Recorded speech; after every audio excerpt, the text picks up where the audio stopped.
It's time for Savage Storm football on the Southeastern Sports Network. Savage Storm football is brought to you by Choctaw Casinos, Burridge Law, your local Texoma Chevy dealers, and Discover Durant. Also sponsoring the Savage Storm, Choctaw Nation of Oklahoma, Shamrock Bank, Taco Casa, and Westside Family Dentistry. The Savage Storm are being brought to you by Cherokee Communications, Steubenville Chevrolet, First United Bank, and Shelburne Heating and Air.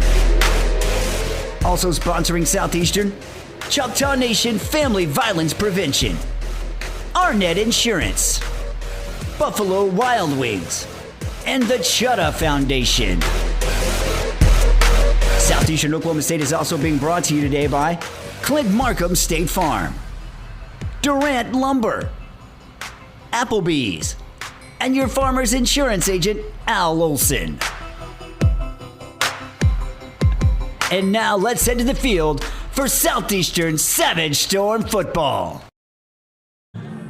Well, late Saturday afternoon, we welcome you into Paul Laird Field, Durant, Oklahoma. Homecoming 2023 for Southeastern Oklahoma State, with the Savage Storm off to their worst start in a decade and a half. They're 0-3 on the season, and today marks a meeting between 2 of 4 winless teams in the Great American Conference on this Saturday evening. Again, good evening, Jay Lindley alongside Rob Johnson. We got the whole video crew here led by Bob Sullins as Southeastern Oklahoma State welcomes Northwestern Oklahoma State to town, one of the longest-running rivalries in the state of Oklahoma. The Savage Storm trying to make it now 7 straight wins over the Rangers, currently with a all-time record of 49 wins against 30 losses and 1 tie in a history that dates all the way back to 1914. For Northwestern Oklahoma State, well, the Rangers, they've lost 8 straight going back to last season, but their last win came in a hostile environment. It was their longest road trip of the season in 2022 when they traveled to Arkansas Monticello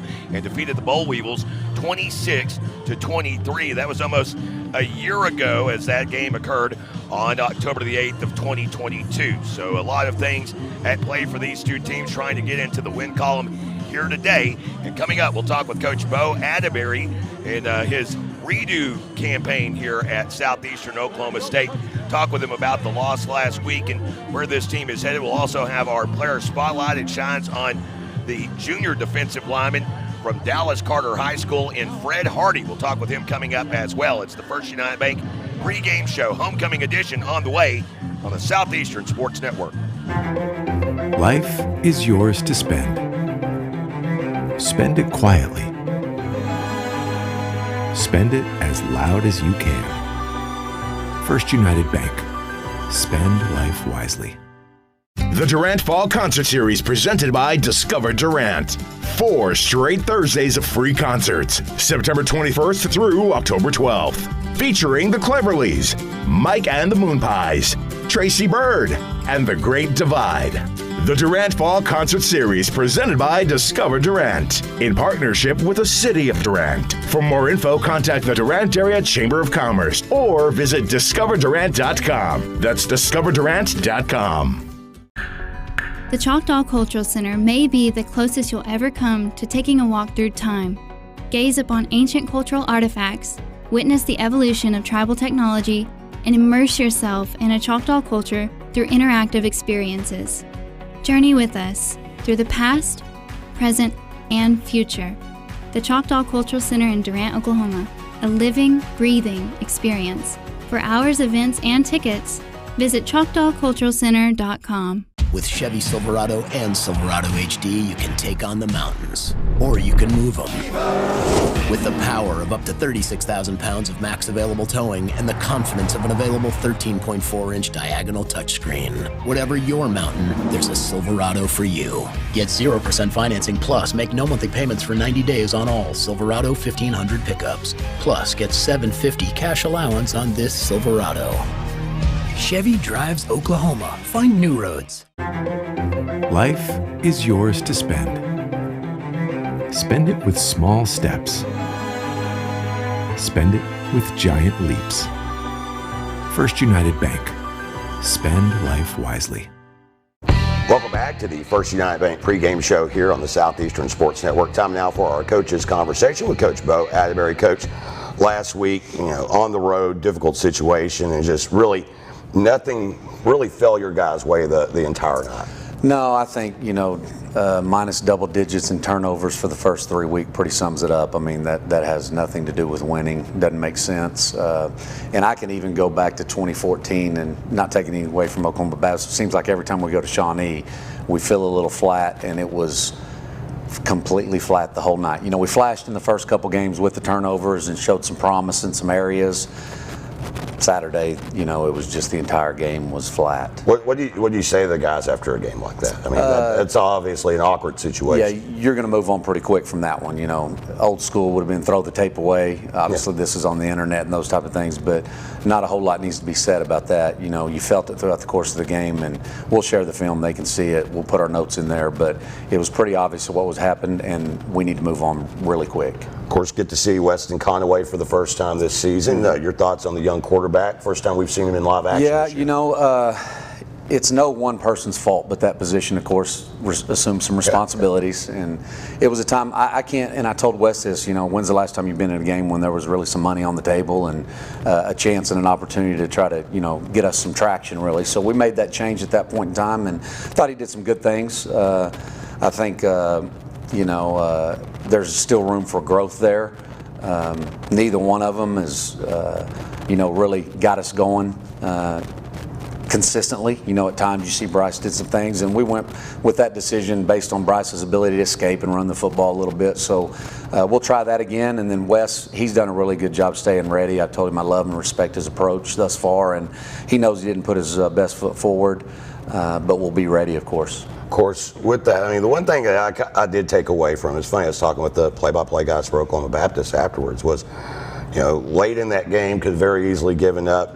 Defensive line steps up, hold them out of the end zone, turnover on downs deep in your own territory. Then you move the ball after that as well. Just your thoughts on the way the interior, showed some gumption there in a tough situation. I was proud of our guys and, the way they carried themselves and represented the university from a character standpoint, not so much from a play standpoint, of course, but we've got a great locker room and those guys are going to fight. From a preparation standpoint, we didn't have the greatest week of practice. Coming off 2 games where we were very inconsistent, we were a little flat throughout the week, and it's hard to put your finger on those things. If you could do it and change it immediately, the jobs would be easy, right? Yeah. So I was proud of them. It didn't surprise me. It's who they are deep down, not only on the field but off the field. They're fighters. So I appreciate them for that. We just got to, again, is it 10? Minus 10? Yeah. That doesn't make sense to win. This week, homecoming, so you got that added a little bit. How do you balance that out? Obviously there's going to be extracurriculars, but you're trying to focus to get that first win. Yeah, that's been one of the things with this team as far as, when you're away from the locker room or the field, taking care of business and remaining focused from a classroom perspective and just everyday life. So that'll be at a premium this week with homecoming and the different activities, and we'll just have to try to educate them on that, and then they're going to have to do their part to prepare themselves, because you've got to go to a place mentally to perform for 3 hours on a Saturday in front of a crowd at a high level. That's not easy to do. If it was, everybody'd be doing it, and they understand that. It's just a matter of creating those habits. And we just haven't gotten to that point yet, and I hope they do this week. Of course, again, this week matching up with Northwestern Oklahoma State. Coach, as always, appreciate the time. Get your thoughts in the postgame. Yes, sir. Thank you. Of course, coming up, we got more of the First United Bank pregame show, our player spotlight. It shines on one of those interior linemen. We talk with Fred Hardy next on the Southeastern Sports Network. Steubenville Chevrolet in Durant is proud to support Savage Storm Athletics. And with the same pride, resilience, and strength as Savage Storm fans, Steubenville Chevrolet is proud to be Durant Chevy dealer. When you need a new car, truck, or SUV, the Steubenville team is ready to find your perfect tailgate vehicle. No need to leave town to find what you want. Stay local, buy your Chevrolet the Steubenville way, and go Savage Storm. Difficult times remind me to take stock of what's most important. And as a farmer's agent, I'm here for you and your family when those moments arise. I can explain your insurance options so you can select coverage that fits your needs, because I take pride in being able to help you protect the things that matter most. Call me, Al Olson, at 580-924-3898 to learn more. We are farmers. Bum, bum, bum, bum, bum, bum. Underwritten by Farmers Truck Fire Insurance Exchanges and Affiliates. Products not available in every state. Welcome back to the First United Bank pregame show here on the Southeastern Sports Network. It's time now for our player spotlight. This week it shines on the interior line. We're talking with Fred Hardy. How you doing today, sir? I'm great. How about you? I'm doing good. So you kind of got a unique story. You're from the Metroplex. You go about as far north as you could possibly go, Southwest Minnesota State. Now you're a little bit closer to home. Take us through that process of high school to Minnesota and then here to Durant. Well, coming out of high school, I only had about 2 confirmed offers. It was either Southwestern or a school, Midwestern Valley or some stuff. So at the time, I'm just thinking, okay, I only have these 2 options. So, I went, of course, where more money's at. And, I was in a hurry to just sign because, everybody made this big deal. You need to sign on sign day when you really didn't. So, is that some advice you would give to high school kids of be patient? Yeah, I would definitely say be patient because, better offers could have come down a lot. I actually was in the talks of coming here my first time around, but, like I said, I was kind of rushed to sign. I was just like, okay. So, obviously, a lot closer to home. What do you like about Durant? I like Durant just because, it's more of a family atmosphere. There's a lot of positive things around here. It's more what I'm used to, being from Dallas, Texas and all. Yeah. So I'm used to everybody. Was it to get back home to your house down in the city? What, about 2 hours maybe? About an hour 30. Really? Oh, you must drive. You must drive like me. Again, talking with Fred Hardy. He is, of course, a defensive lineman for Southeastern Oklahoma State, joining us here in our player profile. What are you majoring in here at Southeastern? I am majoring in finances. Financing. Okay. So what do you plan on doing with that degree? I plan on going into banking or more of accounting roles, things where I could deal with money or even a financial advisor. But also plan on getting my master's after I'm done with my bachelor's in business administration. So, is this something you could see eventually can I see Fred Hardy Investments 20 years from now popping up somewhere? You could very well see that. So, for you in this season, now last year you come into the team, you got some snaps.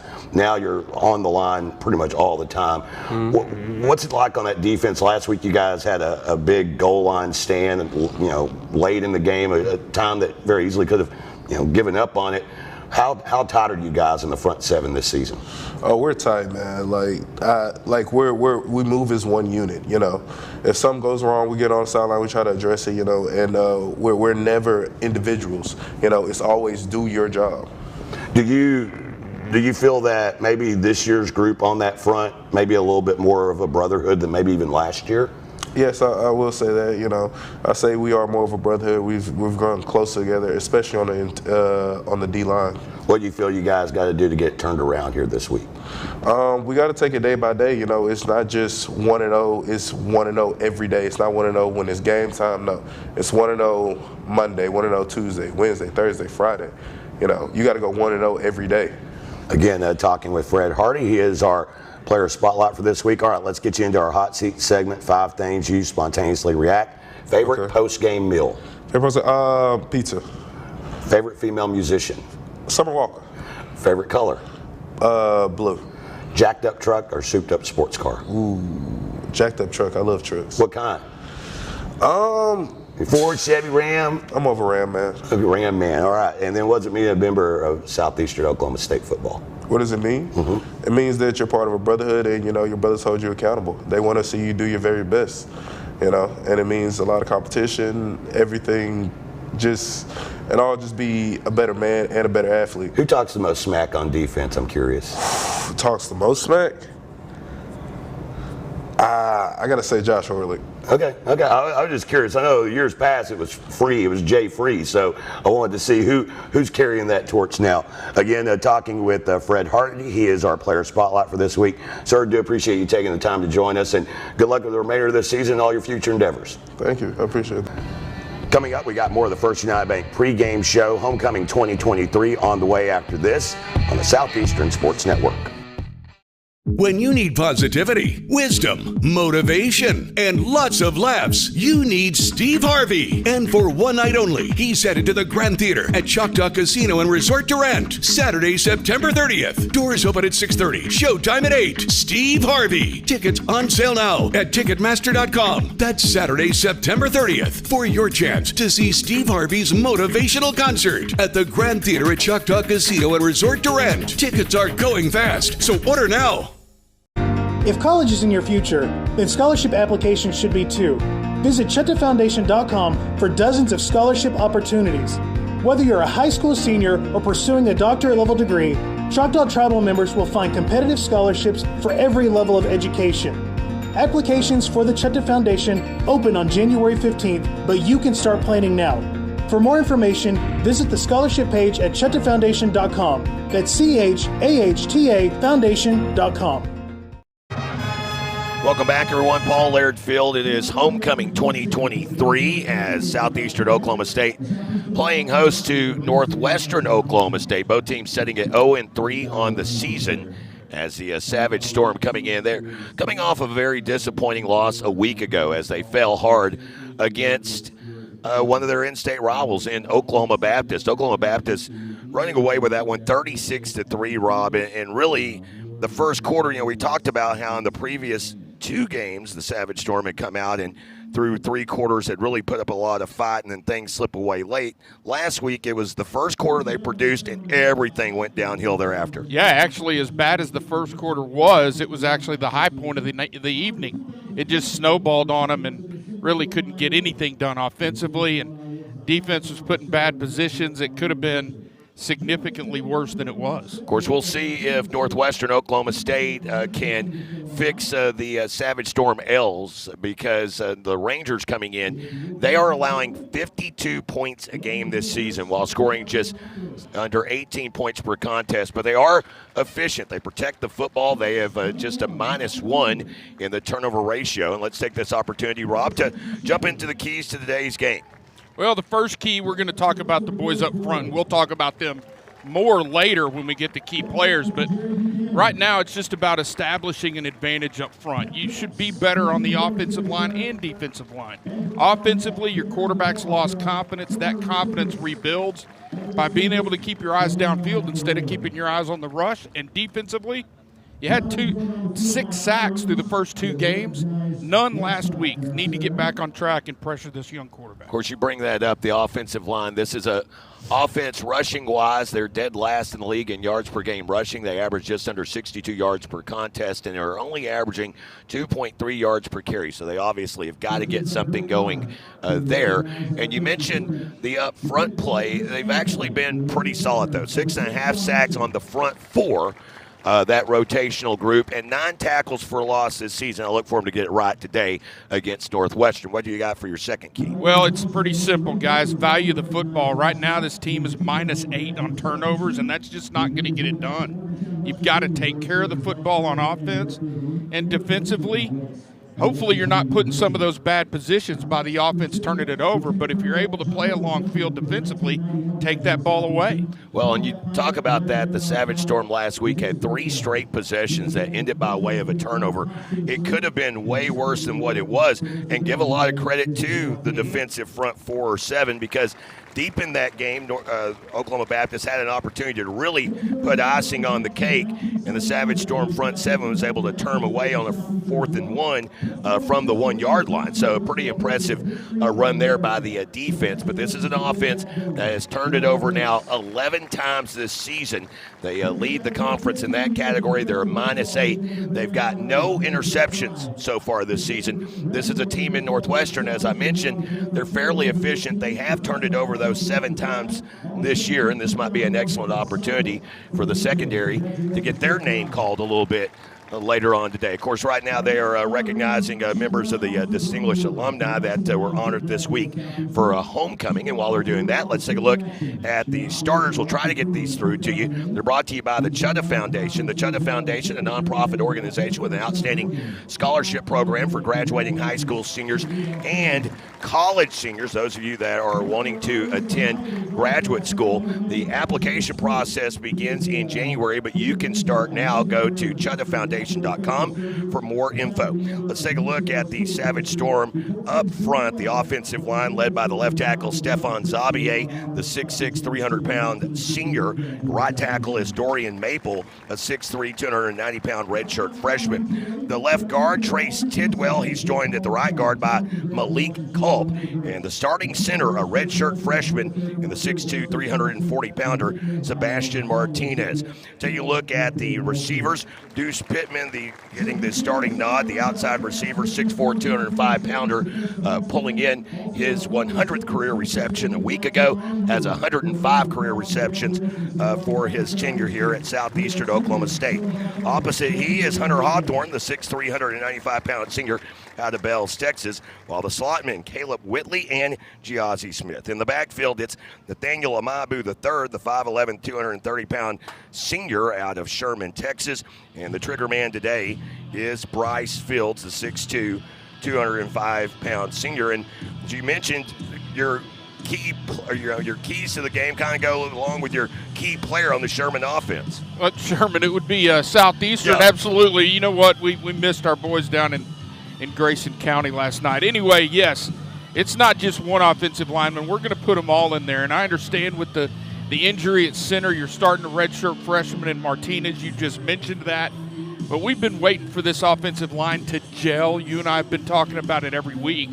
We're past the point where we need to be waiting. It's time for that to happen, for them to come together and create, like we said, establish some advantage up front.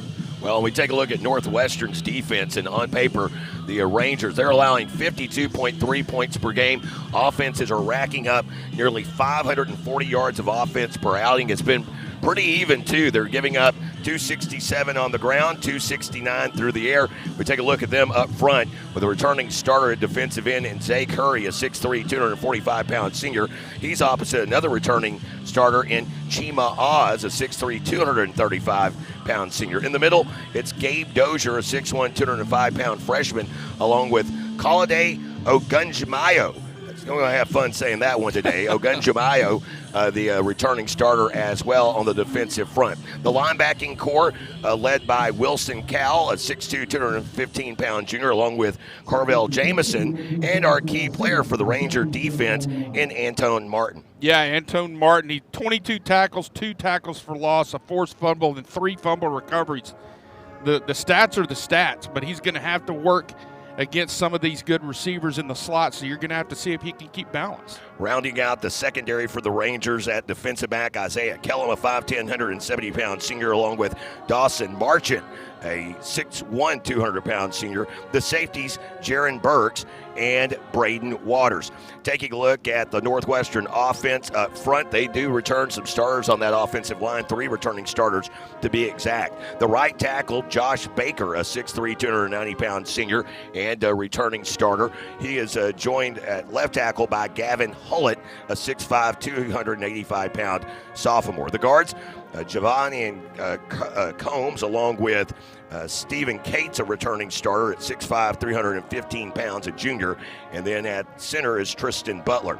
Taking a look at the receivers outside, Braden Reichart, the 6', 170-pound senior, joined opposite by Gavin Green, while in the slots, Travis Romar and Torrance Stevens. The quarterback is Ethan Everson. We step away for the playing of the national anthem. Back after this on the Southeastern Sports Network. We recently asked listeners to describe the Super Nachos off the Taco Casa's Super Menu. Here are their stories. I love that when you order the Super Nachos to go, they separate the chips from the toppings into different containers so that I get to have crispy chips. The Super Nachos, only on the Super Menu at Taco Casa, located on 1st Street in Durant and southbound 75 in Calera. Taco Casa, real fresh, real food, real good. When you're dealing with an insurance company, you're already behind the 8 ball. And the only way to get a level playing field is to hire an attorney. We treat each and every case and each and every client as if they are a friend and neighbor, because that is how we view them. You'll get the best service. You're going to have the best people working on your case. That I can promise. Burridge Law Firm. Call 580-920-0700 or visit burridgelaw.com. Cherokee Communications believes good things come in threes, like 3-pointers, epic movie trilogies, and great home service.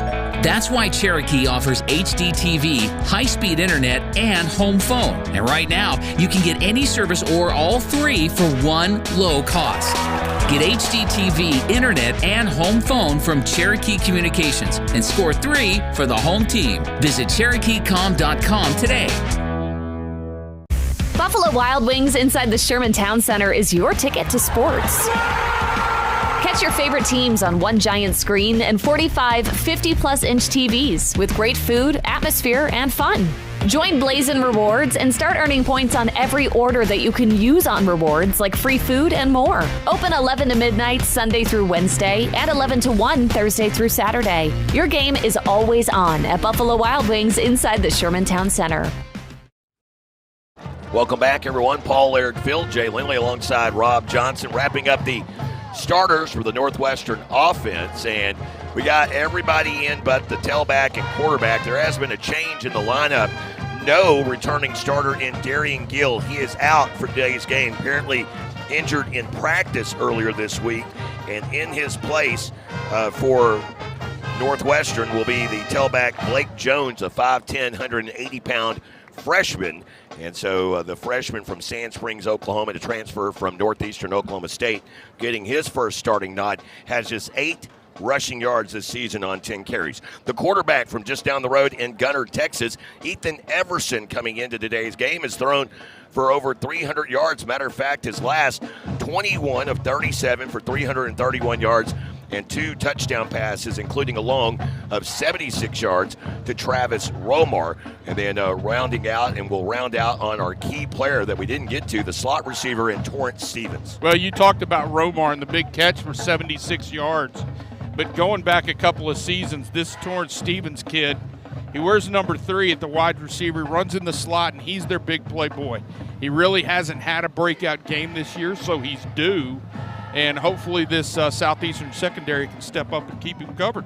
Had 5 touchdowns a season ago. For his career, he has a total of 13 scores, 11 receiving and 2 on the ground. That takes us to a battered-up Southeastern Oklahoma State defense, and we take a look at them up front. The ends, Joshua Horlick, along with Kevin Sims, who is still amongst the leader in sacks, with 3 on the season. In the middle of that line, Fred Hardy, who you heard from during our player spotlight, and Jordan Hood, the redshirt freshman, getting the starting nod tonight over to Derek Dunn, the redshirt freshman from Elgin, Texas. He has been on fire for that position. 16 tackles through 3 games. He's been very important to that front 4. Linebacking core led in the middle by Cameron Tate. He's joined by Braden Winters and Donovan McKnight.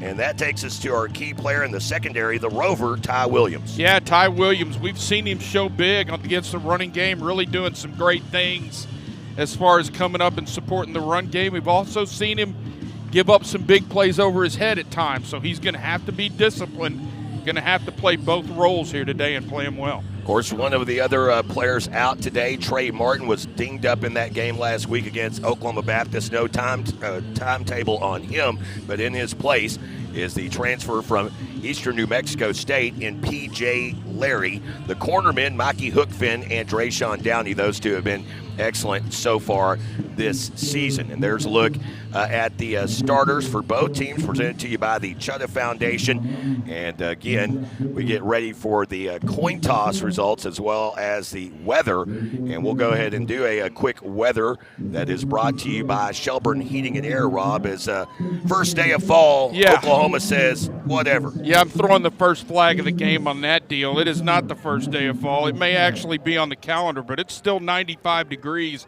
Heat index at 101 as we get ready to kick this one off.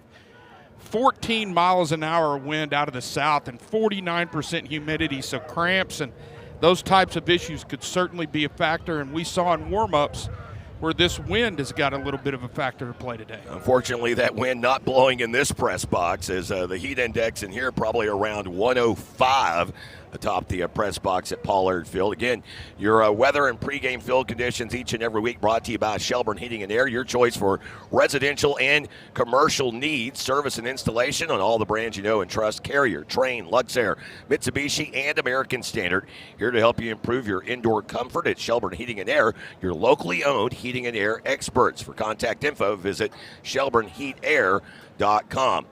Rangers from Northwestern Oklahoma State, they're wearing the road whites today with the red numerals and lettering trimmed in black. They've got new helmets. It's the white helmet with a red Ranger on the right side, and on the left side it is a white numeral that's trimmed in red. Very hard to see from where we sit here in the press box at Paul Laird Field. For the Savage Storm on this homecoming Saturday, they have the royal blue tops, white numerals and lettering trimmed in yellow gold, the white pants with a blue stripe fading in to a yellow gold with the white hats with the solid blue stripe down the center, and the new look SE logo, that blue SE that's trimmed in yellow gold. As we turn back to Rob for your coin toss results, brought to you by Shelburne Heating and Air. Well, Northwestern, or the Alva Rangers, that's whatever you want to call them, right? They won the toss and chose to defer their option. Southeastern will receive. They'll travel north to south or into this wind here in the first quarter.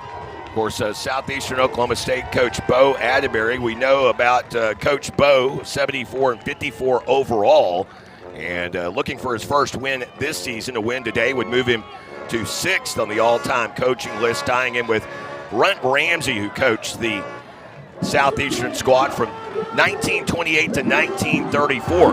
As for Northwestern Oklahoma State, they've got a new head coach in Ronnie Jones. Jones, in his first year as the head coach at his alma mater, was an All-American wide receiver at Northwestern Oklahoma State in 1978, and spent a lot of time in the coaching world. Matter of fact, was just down the road at Frisco Emerson before taking this job as the head man. He's mainly been an assistant during his time. He's been at some very high levels, though. He was a strength and conditioning coach for special teams coordinator, for the Philadelphia Eagles. He was also the special teams coordinator for Wade Phillips and the Buffalo Bills. So he's obviously got some skins on the wall.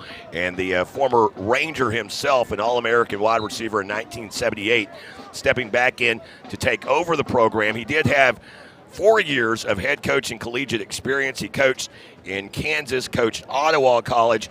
There he went 6-4, and then was the head coach at West Texas A&M for the 2002 through 2004 seasons. Didn't fare so well out as West Texas A&M. Went 5-27 during his tenure there. But the Rangers, they are looking for some sort of upstart. This is a Rangers team that has just 3 wins coming out of the COVID year of 2020. They've lost 8 straight dating back to last year. We're about ready to get this one underway. It's time for your game opening U.S. Cellular Kickoff. Get the best deal in wireless with one line for as low as $19.99 for a year. Terms do apply. See your local corporate store with locations in Idabel and Durant. U.S. Cellular, America's locally grown wireless. Rangers using the wind to their advantage. They'll be kicking south to north here at Paul Laird Field. Back to return is Caleb Whitley. Whitley for the season has 10 returns for 252 yards. They go to Williams over on the far side, though, bringing it out to 10, 25, and out over the 30. Excellent starting field position for the Savage Storm. A little extracurricular after the fact. Savage Storm will begin this at around their own 32-yard line. Well, it's a good return there. He takes his first look, gets up the field, and puts his foot in the ground, makes some positive decisions. A good decision to get up the field and put pretty good field position in place for this offense to get started. So the 33-yard line is where Southeastern Oklahoma State will begin this game. So far this season, Savage Storm setting with 7 plays of 20 to 30 yards. Be nice to get one right here to start. Snap back to Fields, handoff up the middle. It's DJ Brown who gets the starting nod at tailback. We talked about Brown. He was one of our Durant Lumber Hard Hat winners a week ago. Really got things going late. He gets the starting nod at tailback today over Amabu, and he rips off a gain of 7, making it now 2nd and 3. Well, he's the lightning to Nate's thunder, and right there he just takes that great job by this offensive line on the first play to create a nice crease. Brown attacks it right away and gets a good gain on first down. So 4 wide, 2 to each side. A high snap brought in by Fields. Handoff Brown running off left guard over the 45 and out near midfield, brought down at the 49-yard line. So another chunk play of 9. That's rushing yards or gains of 7 and 9 consecutively. This is an offense, again, that's averaging just 2.3 yards a carry this season. Well, nice jump cut there from Brown as he takes that handoff. It's supposed to be a little trap coming over here to the right. Everything just kind of collapses down. He jumps out to the left, finds some good yardage, and gets upfield. 13:44 and counting down here in the first possession of the game. Storm 2 offensive snaps into it. They're already at midfield. Fields in the gun, receives a snap, turns right, looking over the middle, now flashes one, finds Nunez, short gain on the check down. It's a pickup of 2, but a smart play by Fields. Well, you know, we talked about it last week. Oklahoma Baptist kind of put the template out there. Back up into zone, let these guys run their routes in front of you, just don't let anything over your head. That's exactly what you got there. Fields does a good job taking what the defense gives him, positive play, line up and play another down. Note Victor Taylor in the right slot. Haven't seen him much this year, the redshirt freshman out of Round Rock, Texas. Fields looking to the near side, getting the call. Play clock now sliding to 10 as he adjusts. Brown to his left in the shotgun. Snap coming from the left hash on 2nd down and 8. Snap back to Fields, give it to Brown right up the gut, and he rips off a gain of 5 on the play, all the way down to the 44-yard line. Well, once again, Brown does a good job finding the crease he has. Whatever is there, he's finding it. He's making a quick decision. He's getting north and south, in this case south. And, again, the quick decision helps because those creases close faster here than they used to in high school, young man. So that's going to bring up 3rd and a manageable 3. Savage Storm last week struggled on 3rd down. We're just 2 of 11. Early movement off the left edge. Great block in the backfield. They fire out to Hawthorne, right side. He's going to be right at the line to gain. I thought Northwestern was offsides. I don't see any laundry on the field, however. I don't see any flags. I really thought they get there too early, too. But I'll tell you what, good throw from Fields, good catch from Hawthorne. But that play goes because DJ Brown steps up and makes the block to protect his quarterback and let him get it out here. Just a great job stepping up and pass protection. Boy, and it was a heck of a block that he was able to level. And I believe he was able to, believe it was Oz that he took out. So 1st down and 10 at the Ranger 41-yard line with trips to the left. They show the bubble screen, instead handoff to Brown, and they are running with authority right now. He stood up at the 36. It's a gain of 5. Brings up 2nd down and 5. Well, again, DJ Brown, what is that, 5 yards on 1st down? At this point, I know we've got we need to be able to show the play action. We need to be able to put the ball in the air a little bit, but at the end of the day, right now you're running for about 6.5 yards a carry. I don't know that you need to, as Joel Klatt would say, go broke taking a profit. So moving it here and eating some clock. That's another thing. The Savage Storm defense. Last week, offensively, Oklahoma Baptist took 8 more snaps than the Savage Storm did, and that's been a reoccurring theme here over the start of this season. Right now, offense eating up some clock. They've already sucked off over 4 minutes here. Handoff to Brown, right up the right seam, over the 45, down to the, over the 35, down to the 33-yard line. It's a pickup of 3. 8th play of the drive coming up here, and another 3rd and a very manageable 3. And again, G.J. Brown making somebody miss there in the backfield. There was some penetration from this defensive tackle group. They were in the backfield. Brown makes a miss and then gets upfield to make this 3rd down very manageable. So already 1 for 1 tonight on 3rd down. Fields and company, it's Brown. the sophomore from Leonard, Texas, to his right in the backfield. 4 wide, 2 to each side. Fields receives a snap. Early movement here.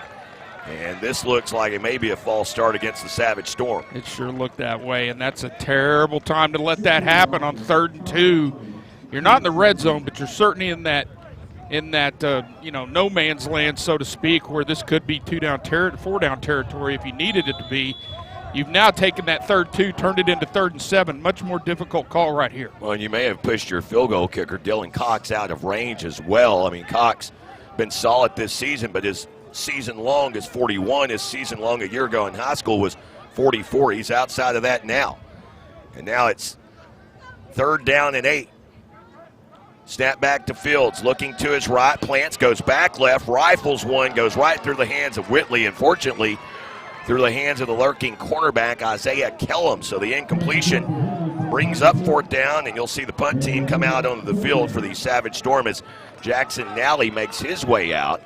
Nally, for the season, he's averaging a career best 42.8 yards a punt for his career, only averaging 36 yards a punt. He'll obviously try to bury one in the coffin corner here with 9:33 to play. Clock stopped after the incompletion. In the shade at Paul Laird Field, receives a snap, drop kicks this one, and kind of knuckleballs into the end zone. So we hit our first media timeout. Savage Storm unable to put any points on the board on their first possession. No score as of yet. Savage Storm football continues in a moment on the Southeastern Sports Network. Life is yours to spend. Spend it with small steps. Spend it with giant leaps. First United Bank. Spend life wisely. The Durant Fall Concert Series presented by Discover Durant. 4 straight Thursdays of free concerts, September 21st through October 12th. Featuring the Cleverleys, Mike and the Moonpies, Tracy Bird, and The Great Divide. The Durant Fall Concert Series presented by Discover Durant in partnership with the City of Durant. For more info, contact the Durant Area Chamber of Commerce or visit discoverdurant.com. That's discoverdurant.com. Life is yours to spend. Spend it quietly. Spend it as loud as you can. First United Bank. Spend life wisely. Welcome back, everyone. Paul Laird Field, Jay Lindley alongside Rob Johnson. Of course, you can watch the video broadcast by going to GoSoutheastern.com. Just click on the schedule, click Watch Live. You get to see the work of Bob Sullins and his video crew here at Paul Laird Field. Savage Storm unable to put points on the board their first possession, but they do eat up some clock. 5 minutes and 35 seconds of clock eaten up, and the Savage Storm did it on 8 plays. Now here come the Rangers on a drive that begins at their own 20 with 9:25 to play here in the first quarter. Weird formation right here. And Everson fires out, bubble screen, goes nowhere. Had Braden Reichert over in the right flat on a design screen play, and is sniffed out, knocked out by Mikey Hookfin. Of course, Hookfin making the switch to 0 last week. The Rangers had 2 offensive linemen out there in front of the receiver, kind of telling you what they wanted to do, and Hookfin wanted no part of it. We've seen Hookfin make that play several times this season. He's really come along, the sophomore that, of course, recruited by the former coaching staff, got playing time a year ago. Here's a toss out to the right to Reichert. It appeared to be a busted play, and the defense gobbles it up. Getting back there, Fred Hardy in on the stop, along with Braden Winters. Well, the Rangers are trying to bring all the defense, move them over here to this side or the near side, the defense's right side, and then start the last receiver in motion to get all the defense cleared out, then run an option look back the other way. It was just disjointed from the beginning. And a great job from this defense seeing it and making a play. The Rangers, come out here with 5 wide. Watch this. Winters on Stevens in the slot. Back to pass is Everson. He's looking Stevens' way. He's in trouble. Now eludes the pressure, gets away from Sims, throws on the run, incomplete. Defense, the coverage there was outstanding, and for a moment he did have Stevens. Boy, that was a mismatch deluxe with the speedy Torrance Stevens going against the linebacker Braden Winters. But credit the defensive front four and getting back there on Ethan Everson, and it just made things a little uncomfortable for him. He couldn't even release the pass, and so it's a quick 4 and out. Sorry, it kind of turned into 5 with Cameron Tate bringing a little bit of a blitz into the A-gap and just flushing the young kid. So here is Williams back to return, and it is a line drive punt, fielded at around the 37. Williams has a crease, 45, bounces to midfield, still on his feet to the Ranger 45 where he has stood up. And they'll say forward progress stopped there, although the play continued on for another 3 yards, something that I absolutely despise. But I do too. Southeastern Oklahoma State, after getting the Rangers off of the field, they will come back onto the field now, pretty much where they left it, if you think about it. 7:35 to play, and they will be making their way out to the 45-yard line. They punted. They had had a drive that was short-circuited by way of a false start. They were facing 3rd and 3, but the false start made it 3rd and 8. They were unable to convert, but they get the ball right back. There is a flag all the way back, however, at the 15-yard line. It'll be interesting to see what this flag is. Well, the official's got his hat off over there, which typically means an offensive player's run out of bounds. The way they've marked this off, it appears, well, they haven't even moved the chains yet, but it would appear an offensive player or kicking team player ran out of bounds, and you get the old didn't come back in bounds fast enough perhaps call. It'll be interesting to see. There's an awful long conversation going on over there. Either you saw it or you didn't, bro. Let's get going here. Here we go. During the kick, personal foul, face mask, number 13 of Northwestern Oklahoma State. Also, after the play, unsportsmanlike. Oh. And we lost our official's mic. The head official today is Dwayne Barbie. So it was a dead ball penalty. We just didn't get who it was on. Well, but the question I've got, and where's Chad Rowland when you need him? You've got one foul that occurred during the play and one that occurred after the play. Does that mean you enforce both of them? I think so.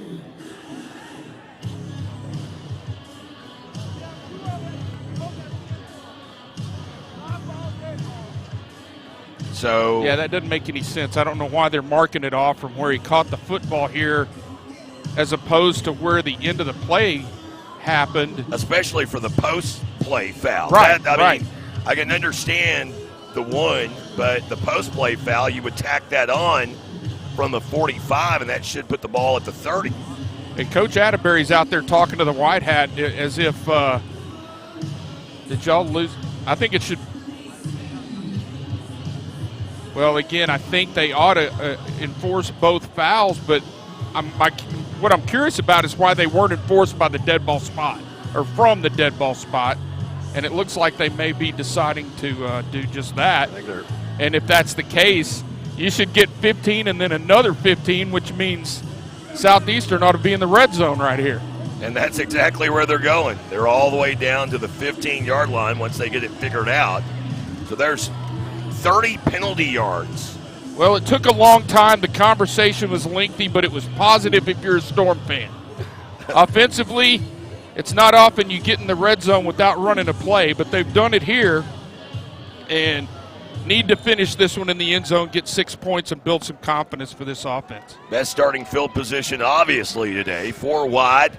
Ball spotted dead center between the hashes. Brown to the right of the quarterback, Bryce Fields. He receives the snap. Quarterback draw, bounces up the middle, and then is spun down at the 12-yard line. Yeah, that's a called play. Bryce backs up and, raises the ball as if he's going to throw it out to his left, but he really ever had any intention of doing that. Stefan Zabier did a good job of sort of sealing the edge there, but the key player that we talked about, the Rover, was out there on the edge. Bryce Fields kind of made him miss with a decent little spin move and at least picks up 3 or 4, I guess, on first down.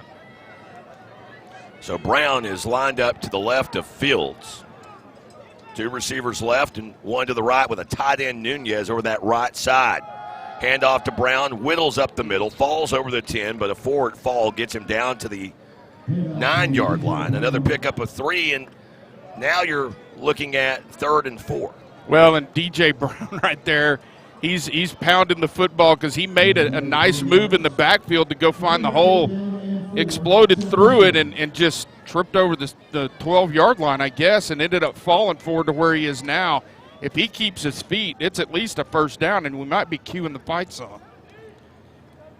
So a long look to the near sidelines as Fields communicating with the O-line. Play clock, though, a little urgency might be nice. 5 seconds remaining on the play clock, down to 3, down to 2, and Fields receives the snap. Handoff, and it's Brown to the 5, to the end zone. Touchdown, Southeastern, and congratulations to DJ Brown, your first career rushing scorer, and the Savage Storm have a 6-0 lead with 5:59 to play here in the first quarter. Yeah, just a great job, and you know, it looked like he could have gotten in the end zone on the previous play, but tripped over the 12-yard line this time. He picks up both feet, and really, I mean, he gets some hands on him, but no real direct contact, plays through those arm tackles and ends up in the end zone. Great job. Cox for the all-important extra point. It is blocked. I mean, it is smashed into the turf, and it's picked up by the speedy Isaiah Kellum up the right sideline, and Kellum has one man to beat, and he's going to leave him in his wake all the way to the house. Isaiah Kellum as one of the big guys up front. I mean, that was a volleyball spike of a blocked extra point. He came through practically untouched. And instead of a 7-0 lead, it's a 6-2 advantage with 5:59 to play here in the first. Back after this on the Southeastern Sports Network. What sets Arnett Insurance apart? 11 agents, each with at least a decade and a combined 274 years of experience. As an independent insurance agency, the staff at Arnett Insurance has the means to find rates that fit your lifestyle and budget. You'll find a variety of insurance companies working for your business, home, life, auto, and commercial. Insurance working for you. What a concept. Arnett Insurance, 1116 West Main, and online at arnettinsurance.com. That's arnettinsurance.com. Cherokee Communications believes good things come in threes, like 3-pointers, epic movie trilogies, and great home service. That's why Cherokee offers HD TV, high-speed internet, and home phone. And right now, you can get any service or all three for one low cost. Get HD TV, internet, and home phone from Cherokee Communications and score 3 for the home team. Visit CherokeeCom.com today. Welcome back, everyone. Southeastern Oklahoma State. This is an odd score, maybe one of the oddest scores you'll ever see. It's 6-2 here in the first quarter. And a big reason is this blocked extra point, and it appeared that it was Anton Martin, who, Rob, was one of your key players of the game. He made an impact there early. What would have been a 7-0 lead instead is a 6-2 lead because Isaiah Kellum took it the distance down the far sidelines. As we'll have a scoring drive recap in a moment. DJ Brown finding the end zone for the first time in his young college career. Have your Texoma Chevy dealer scoring drive recap after this, your U.S. Cellular kickoff. Enjoy the game distraction-free with U.S. mode from U.S. Cellular. Visit your local U.S. Cellular for a free setup even if you're not a customer. U.S. Cellular, America's locally grown wireless. Jackson Nally now covered by the shade here at Paul Laird Field into a trot, and now the end-over-end north to south kick.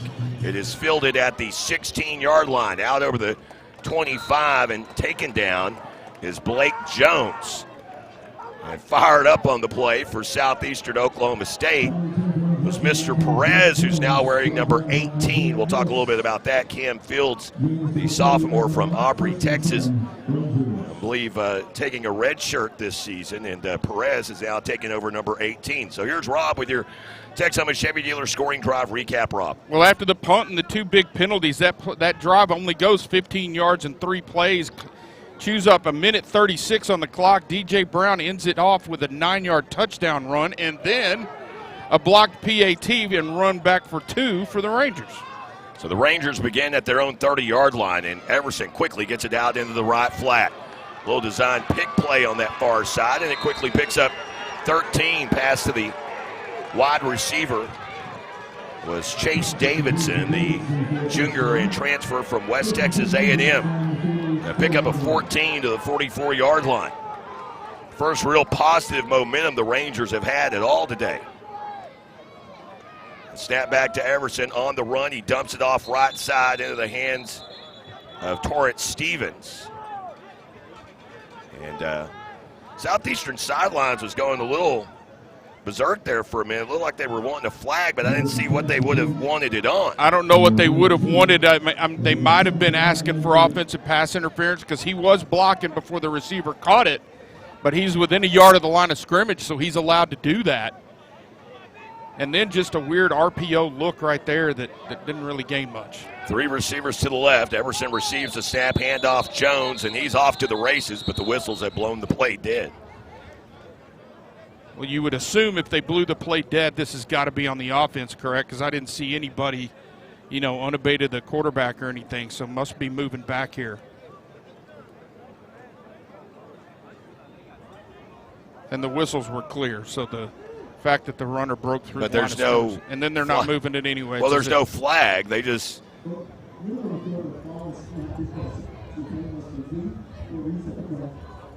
So clock issue is the reason the officials stopped play, and now the play clock is running. So officially, Blake Jones just got a warm-up attempt. We'll see if they keep the same play here. 3 receivers left, 1 to the right. Rangers moving right to left here at Paul Laird Field. Everson, bubble screen out near pass is caught, and then going absolutely nowhere. It's Gavin Green and Donovan McKnight getting over there and making the crunching hit. The linebacker out of O'Connor High School. Well, Gavin Green catches this ball. It's another effort to get your athletes out in space with the quick throw out to the outside, and he just makes too many moves. Cameron Tate able to run from his middle linebacker position all the way out here and make the hit. Oh, McKnight, think about where McKnight came from to make the hit. 3-step drop for Everson on 3rd and long. Wide open, a man caught, and it is Romar up the right sideline. So Travis Romar, leading receiver this season for the Rangers with 14 catches coming off of an 8-catch performance a week ago. He's got his first grab of the day, and it sets up the Rangers nicely down at the Savage Storm 25-yard line. It's a pickup of 30 and a first down for the Rangers. Everson, quarterback run goes nowhere. Javion Gardner able to gobble him up about a yard into the run. 5th play of the drive as again looked like a designed quarterback run off the edge there, but he didn't really have a lineman in front of him. I don't know if it's just an RPO look and he decided to keep it, but not much there. Good job from this defensive line. They'll send Romar in motion right to left across the formation. Handoff counter play to Jones, and Jones, turf monster, got him right at the line of scrimmage. He goes down for no gain. 3rd and 9 on the way as the Savage Storm rotate out the entire front 4 here on this 3rd and long. Well, and we talked about first day of fall. We were kidding around a little bit, but guys, it's still pretty warm out here, so it's nice to be able to bring in another set of fresh linemen to rush right here. So it is 3rd down and 9. As Everson receives the snap, looks left, fires, has a man, almost picked off. Savage Storm almost had their first interception of the season. It went right through the paws of Joseph Jones. Everson almost made a huge mistake going for Torrance Stevens. He just simply didn't see Joseph Jones lurking there in the secondary. Well, it was he kind of stared at the receiver, zone defense from the Savage Storm on 3rd and long, just trying to keep everything in front of him, rally up and make a tackle. And they just read the quarterback's eyes. He almost threw us one right there, need to catch it.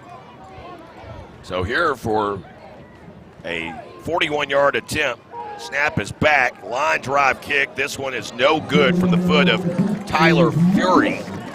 As Fury, his long this season was 25. That had no arc to it, and the Savage Storm will win this battle via a missed field goal attempt. Well, typically you talk about a field goal being pulled left or pulled right, or it's just not long enough. That one had more than enough leg. It just never got high enough to cross the crossbar and passed underneath the crossbar with plenty of room to spare distance-wise, but no good.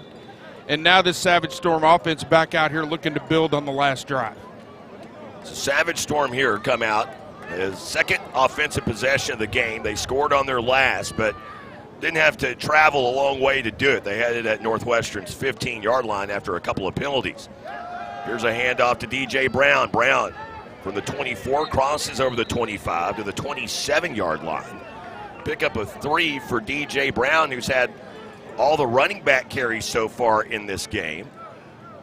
Brown, a 5'9", 195-pound sophomore out of Leonard, Texas, attended Lehigh before entering the portal and winding up a little bit closer to home here in Durant, the Savage Storm. So 2nd down and 7 here. Pressure to be shown off of the edges. Fields receives a snap. They run it off to the left. Brown has the edge. 30, 40 goes diving out of bounds in front of the Ranger sidelines, and it's a 1st down gain to the 36-yard line. Another pickup of 9 for DJ Brown. I mean, numbers-wise, this is the best game that anybody's had running the ball so far tonight for Brown. Yeah, 8 attempts and 44 yards, 5.5 yards a carry at this point. Oh, make that 9 for 53 and 5.9 a carry after it updates.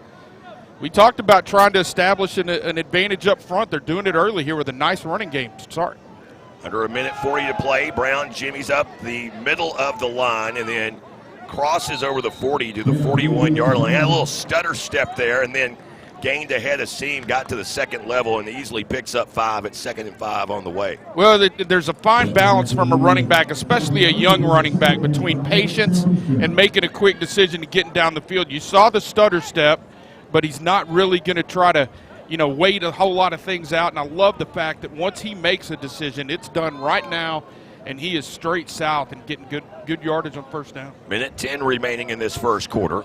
Fields in the gun now. Amabu in the backfield. They give to Amabu right up the middle. Amabu stuck. A couple of yards into the run. He's going to be just short. It'll be 3rd and 2 after a pickup of 3 on the play for Nathaniel Amabu, his first carry of the evening. And under a minute to play here in the 1st quarter. Southeastern Oklahoma State on the move. Well, folks, I don't know if we love you guys listening to us on the radio or watching the stream, but one of these days you got to get out here to Paul Laird Field and look at the thighs on this Nate Amabu. He is a thick young man, and he delivered a blow at the end of that run to make this 3rd down much more manageable. Storm 2 of 3 on 3rd downs tonight after going 2 of 11 last Saturday. Handoff Amabu. He is stuck, but they'll say his knee went down. Penetration in the middle of the line. And whistles are blowing the play dead. Amabu is still rolling as the tackle made there for Northwestern Oklahoma State by Carvel Jamison, the 5'11 senior linebacker out of Midwest City High School. Yeah, Nate, the knee went down there. Now what, strategically, I don't know why the clock's not running, because if it would, that would end the quarter and allow you to punt this football with the wind as opposed to into it. And it's not going to happen. The Savage Storm are going to move on into the 2nd. They will have the wind at their back when we return. And at the end of 1, odd score indeed, 6-2, and it's in the bottom of the 1st. We'll be back after this on the Southeastern Sports Network. What sets Arnett Insurance apart? 11 agents, each with at least a decade and a combined 274 years of experience. As an independent insurance agency, the staff at Arnett Insurance has the means to find rates that fit your lifestyle and budget. You'll find a variety of insurance companies working for your business, home, life, auto, and commercial. Insurance working for you. What a concept. Arnett Insurance, 1116 West Main, and online at arnettinsurance.com. That's arnettinsurance.com. Cherokee Communications believes good things come in threes, like 3-pointers, epic movie trilogies, and great home service. That's why Cherokee offers HD TV, high-speed internet, and home phone. And right now, you can get any service or all 3 for one low cost. Get HD TV, internet, and home phone from Cherokee Communications and score 3 for the home team. Visit CherokeeCom.com today. Welcome back, everyone. Paul Laird Field, Jay Lindley alongside Rob Johnson. We're at 6-2 as we enter in the second quarter of play. The shade now covering the field here at Paul Laird Field, and that is nice for the home side fans, but the roadside fans, they're still baking on the aluminum bleachers on the far side of the field as the temperatures very unfall-like today. Got up to a heat index of 103, I believe it was, at kickoff. 101 at kickoff, but it was 103 earlier when we were doing a little prep. So Jackson Nally on to punt it away. It'll be his second punt of the day. And just a long delay here. We finally see some changes here. Ronnie Jones making a substitution. I don't know if the Rangers had enough men out there. I think they only had 10. Late to the party was Drake Fain, linebacker out of Sand Springs. So now we can get it underway as Nally receives the snap. We'll punt this one away. Oh, it's a high, beautiful, spiraling punt, and it's fair caught inside the 15-yard line. And what a job receiving by Chase Davidson there, because that was just a beauty of a punt from Jackson Nally. Well, that was, that's why you wait those 10 seconds, let the quarter expire, and kick the ball with the wind as opposed to into it. Makes a big difference as now Northwestern will start this inside their own 15-yard line, about the 13. So far, 41 total yards from this Ranger offense, and 30 of them came on one play. So defensively, Southeastern has done a decent job except for the one blown coverage. Hopefully they got that fixed. 43-yard punt. Pushes the Rangers back to their own 13-yard line. It's Everson in the gun. New tailback in the backfield. They'll hand off. Nothing going there. As Winters on the tackle. The new tailback for the Rangers is Jashawn Foster, a senior out of Sterling High School down the Houston area. As again mentioned, that's one of the things that hampering the Rangers just a little bit. Their returning starter at tailback, Darian Gill, right now sitting just 61 career rushing yards away from 1,000, but he's out today. It's Foster in the backfield to the right of Everson, receives the snap, looking to pass. He's now flushed out to his left. Sims giving chase, fires, and that one goes airmailing into the Ranger bench on the far side of the field. Incompletion stops it with 14:24 to play. Well, I'll tell you what, right now, this secondary, knock on wood, they're doing a great job covering up back here in the back end, putting some pressure on this quarterback enough to flush him out. He's shown the propensity to throw the ball into coverage. Should have picked one off earlier. That one was pretty close too. Foster lined up to the left of Everson on this 3rd down and 10. They must make the 23. Everson to pass, rifles one, and that goes through the hand of McKnight, the hand of the receiver Stevens, and then the hand of the rover Ty Williams. There were 3 shots at that one. Strike 1, strike 2, strike 3, you're out. You know what, 3 drops, 2 of them were defenders, but bottom line is that brings up 4th down, and this defense has gotten yet another 3 and out. Now the punt comes from Northwestern into this wind, should give a chance for a return or at least decent field position for Southeastern. Williams is situated back at his own 47-yard line. High snap, brought down, punt is away. The wind, though, holds it up. Now you got to watch out and don't get touched by it. Takes a Savage Storm hop and just basically goes parallel to the 50-yard line. And so Southeastern will begin this drive on the SC Oval, and we'll begin it at the 50-yard line. That'll take us to another immediate timeout. We'll take it with them. 6-2 our score. Savage Storm football continues after this. Well, I say that. Just kidding. Just kidding. Supposed to be the first immediate timeout because it's a punt, change of possession at the start of the quarter, but just when I thought I had that figured out, and now they don't do it. Yeah.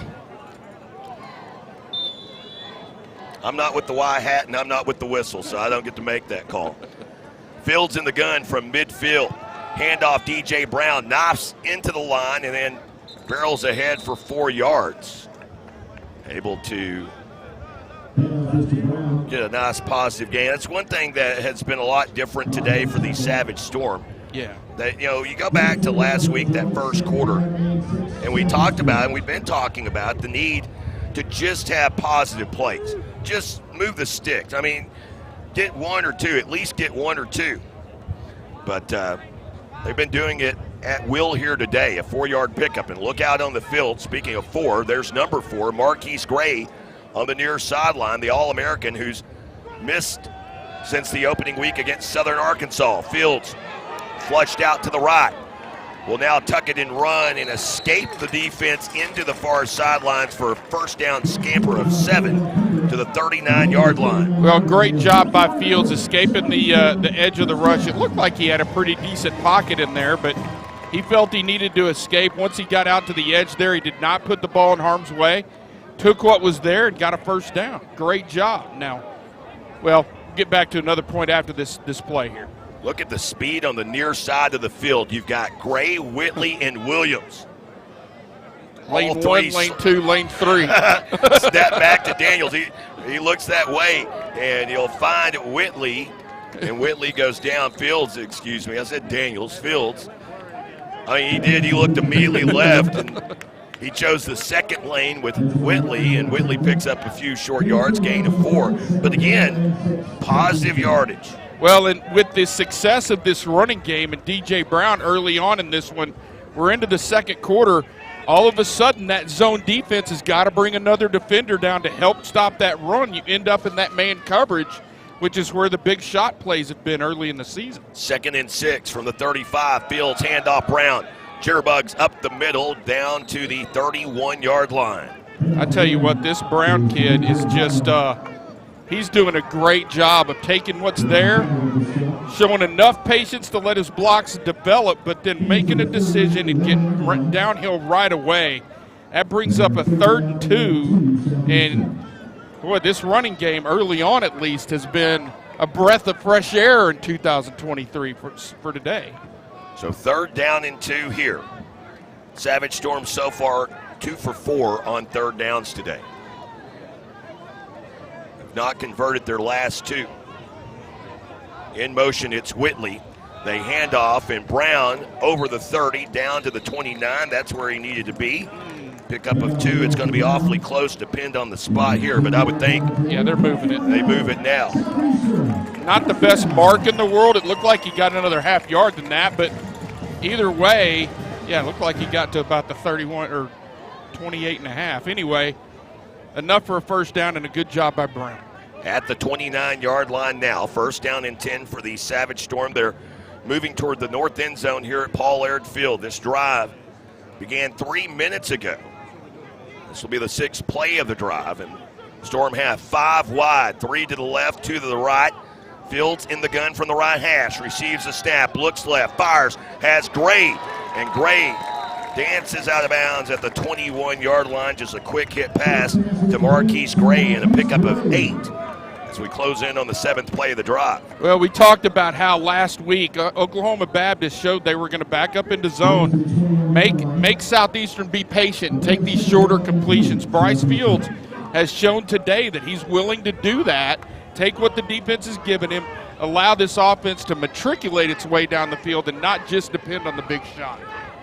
5 wide.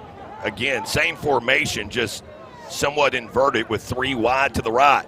Fields will take the snap from the left hash this time. Has Giazzi Smith in the left slot. Receives the snap. It's the Zion quarterback draw right up the middle. Finds a little crease behind the big center, Sebastian Martinez. It's a first down run of 7 for Fields. And the Savage Storm now in the red zone. Well, and what you forget about Fields right there, it's a called quarterback draw, and he's taking it right up the middle of the offensive line. First of all, the offensive line doing a great job to this point, but Fields is a big, good-sized quarterback at 6'2", 205, and finishes that run strong down into the red zone. Under 10 to play here in the first half, 6-2. Savage Storm with the lead and threatening to add more. Fields receives the snap. Bubble screen out right side. Williams at the 10. Williams to the 5. And Savage Storm are going to be facing 1st and goal from the 2 after a gain of 12 on that reception. 9th play of the drive coming up. I wonder if you're not going to see a little switch up to Thunder instead of Lightning and try to pound this thing in there. Nope, they're bringing DJ Brown in, and I like it. The young man's done a great job. Reward him with a couple of carries down here and let that offensive line eat a little bit. Of course, that is first career rushing score earlier in this game. Perhaps looking for score number 2 here. Nunez, the tight end, lined up left side of the line. Williams in motion right to left. They fake the jet sweep. They get it to Brown. He bounces out right side into the end zone. Face mask, flags everywhere. Touchdown Southeastern and touchdown DJ Brown. So 2 scores on the day for Brown, who's quickly closing in on the century mark game here today. I wonder what you do, I'm going to bring it up to argue it, but I'm going to tell you I like kicking the extra point. But a missed extra point early and a 2-pointer return by Northwestern, there's the temptation to try to get 2 back here. I like kicking the extra point. I don't like chasing points early. So here is Dylan Cox for the all-important extra point. Remember, Antone Martin blocked the last extra point. It was then returned by Isaiah Kellum. So the face mask penalty will be put on to the ensuing kickoff. And here is Dylan Cox. And now, timeout called by Northwestern. And weird time to use a timeout. We'll go ahead and leave it right here, as there will be a break after this, whatever happens. Tell you about Discover Durant and the Durant Fall Concert Series. Well, if you missed one, you got still 3 Thursdays remaining. The concert series got underway this past Thursday. They had to do it at Lost Street Brewing Company due to the monsoon-like rain that we had sweep through Durant. But the Fall Concert Series will continue on next week with Mike and the Moon Pies. Then after that, the following week, Tracy Bird, and it will wrap up with the Great Divide. Of course, some of the originators of Red Dirt Country there to wrap up the Fall Concert Series. Go to discoverdurant.com for more info. Listen, DJ Brown, we'll get to the scoring drive in just a second, but 14 carries for 70 yards and 2 scores early in this one. We talked about establishing an advantage up front and doing that through the running game. DJ Brown he came to play today. The young man has made his case for being a full-time starter. Well, last week had 14 carries for 55 yards. You said 14 for 78. 70. So at this point, 28 carries last week he had 10 for 50. So at this point, setting with 24 carries for right at 120 yards. Not bad. 2 touchdowns as well. That's not bad at all. Dylan Cox on for the all-important extra point, trying to make it a football score here at Paul Laird Field. Right now it currently sits 12-2. An odd timeout before the extra point attempt, and Cox's extra point, it is good. 13-2, 8:38 to play here in the first half. Savage Storm football continues in a moment on the Southeastern Sports Network. I am more than a craftsman. I am more than a firefighter. More than a teacher. Than a student. A business owner. Than a leader. A healer. I am more than a champion.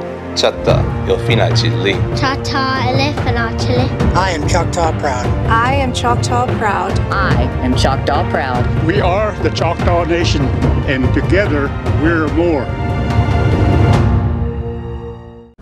Holiday Inn Express IHG Durant is the champion's choice, conveniently located just off Highway 75 near restaurants and shopping. Holiday Inn Express Durant has 98 rooms, complete with a business center and conference room for work and a pool and a hot tub for play. Only 2 miles from the Southeastern campus and just 10 minutes from Choctaw Casino Resorts. Book your stay today at ihg.com. That's ihg.com. Holiday Inn Express Durant, proud partner of Southeastern Sports Network. Welcome back, just in time for your U.S. Cellular kickoff that will occur at midfield, or at least should. And they now show the face mask penalty. The official came all the way out to where they would kick at the 40. He then motions the face mask penalty that was already motioned earlier and explained. And now your U.S. Cellular kickoff from midfield. It's not preseason anymore, officials. Enter for a chance to win a $20,000 distraction-free vacation. Visit 20kvacay.com. No purchase necessary. See rules for details. It's brought to you by U.S. Cellular.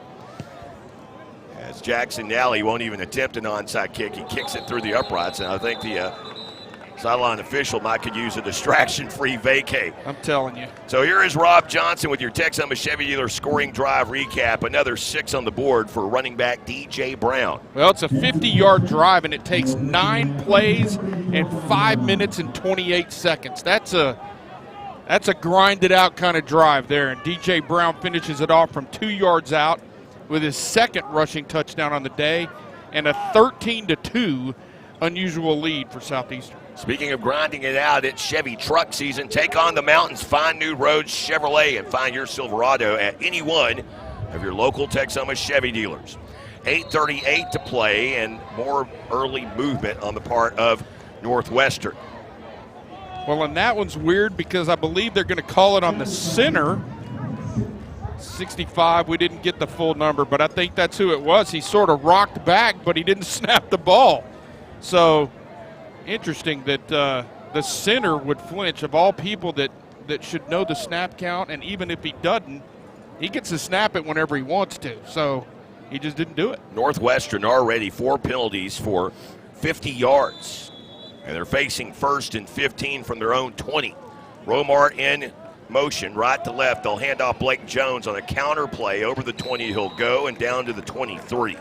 Well, and right there they're trying to get the defense sort of stretched out. It's kind of a zone look out here to the edge, a zone stretch play, and the running back is going to cut that back. Great job in pursuit from the backhand side.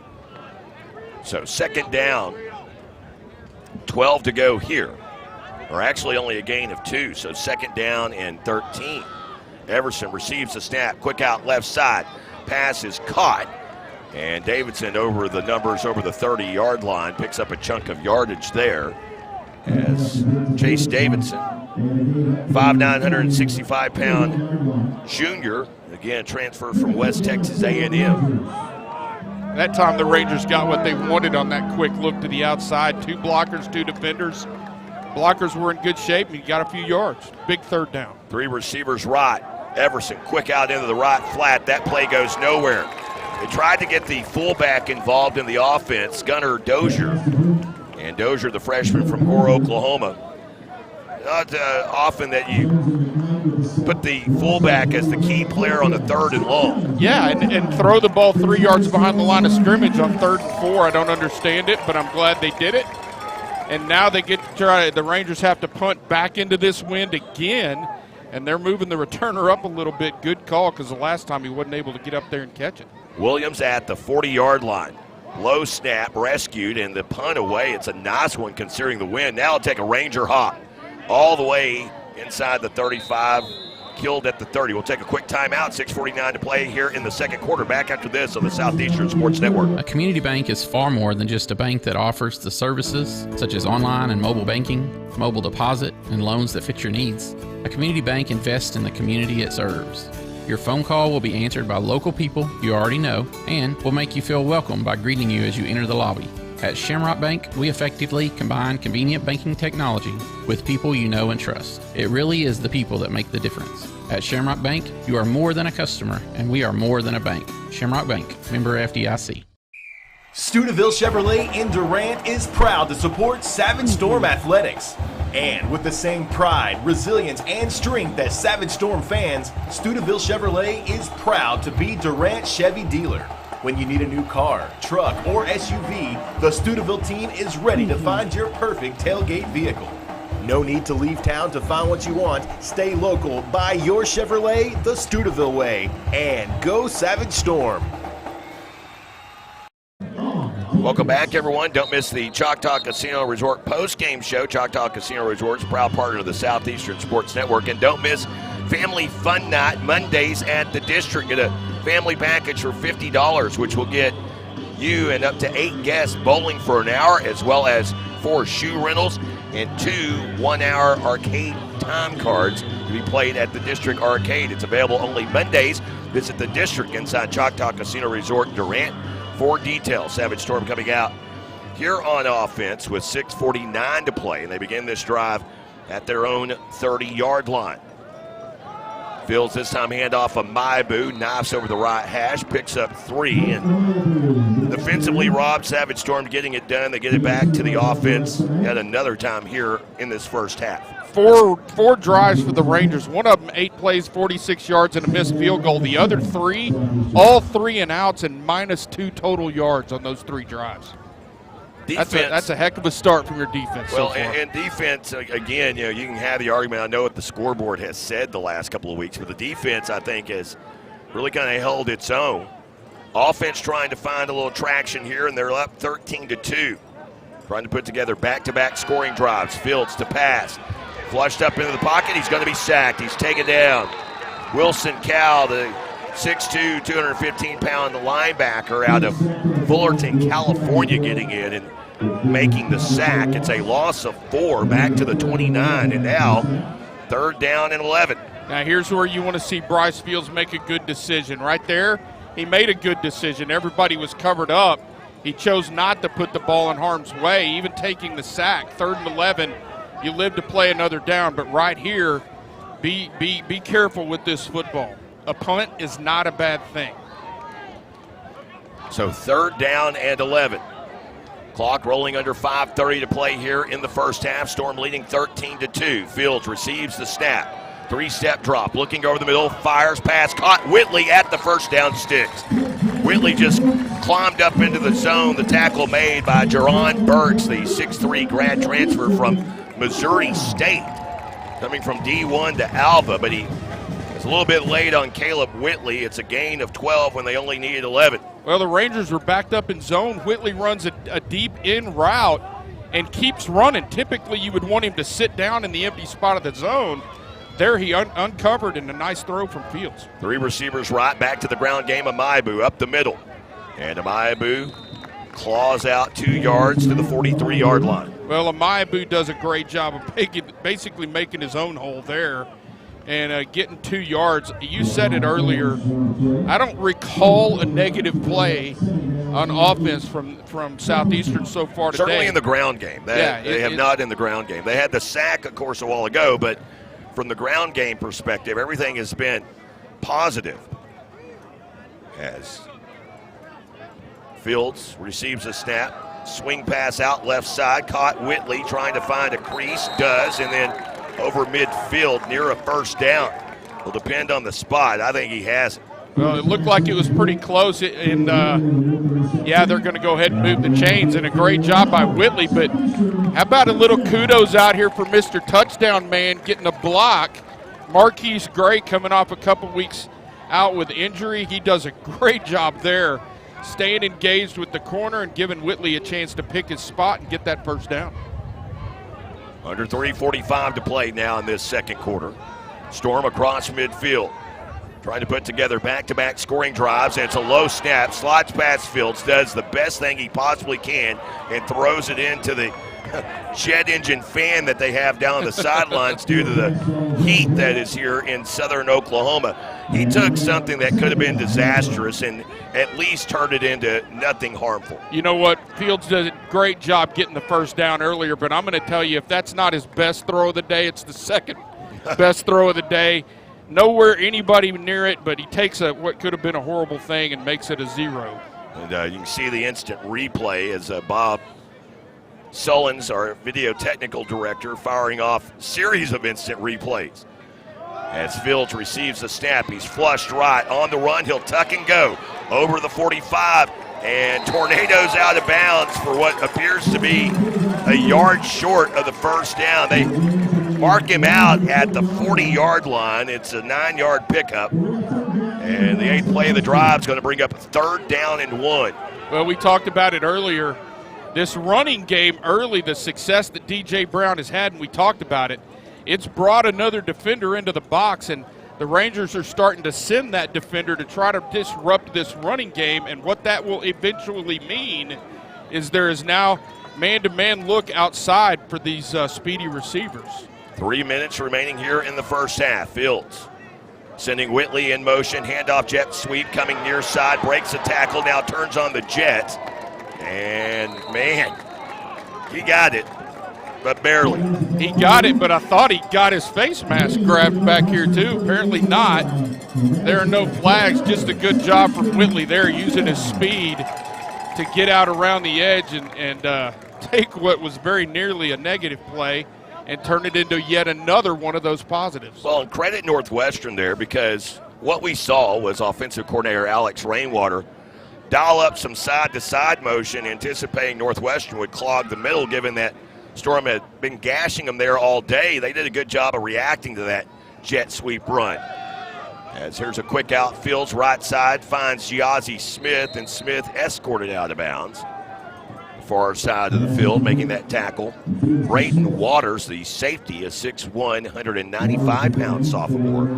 But a nice game for Giazzi Smith down to the 31. It's a pickup of 7. 10th play of the drive will bring up a 2nd and 3 with under 2 to play here in the second quarter. Savage Storm leading 13-2 here on a homecoming Saturday evening. And here is Fields in the gun. Has Brown to his right. Now he'll shift Brown to his left. Play clock is down to 5. He'll fire out into the left flat pass. Caught Giazzi Smith. Whittles over the 25 and is again taken away out of bounds by Jerron Birch, but a first down catch for Giazzi Smith. And now whistles. Got a flag back there. Yeah, all the way back there.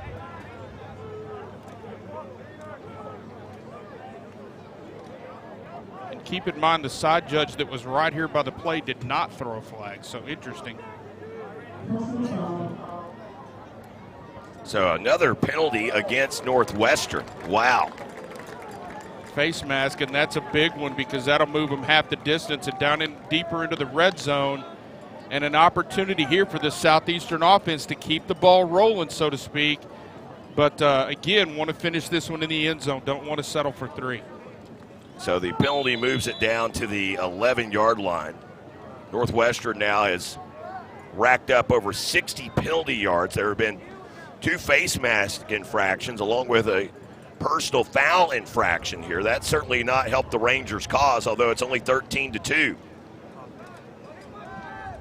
Fields in the gun. Has 2 receivers to each side. And the Rangers showing pressure off the right edge. Fields under pressure, fires, pass was tipped at the line, went helicoptering past Hunter Hawthorne. It appeared the left side of the line got an early start for the Rangers, but no offsides penalty called. I thought so too, and there's no flag. That said, Fields did a great job with those 2 free rushers coming off his left-hand side of finding a quick decision, a quick read, and getting the ball out there at least towards the slant. And looked like Hunter Hawthorne had the right one. It just got tipped at the line of scrimmage.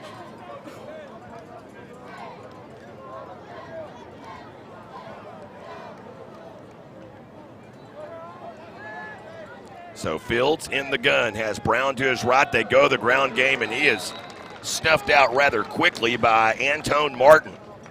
Well, Martin did a good job of penetrating in there and getting the tackle. He wasn't blocked, and he wasn't blocked because the Rangers are going to have to resort at this point to sending extra people to try to get ahead of this running game that has just gashed them through a quarter and a half or almost 2 quarters.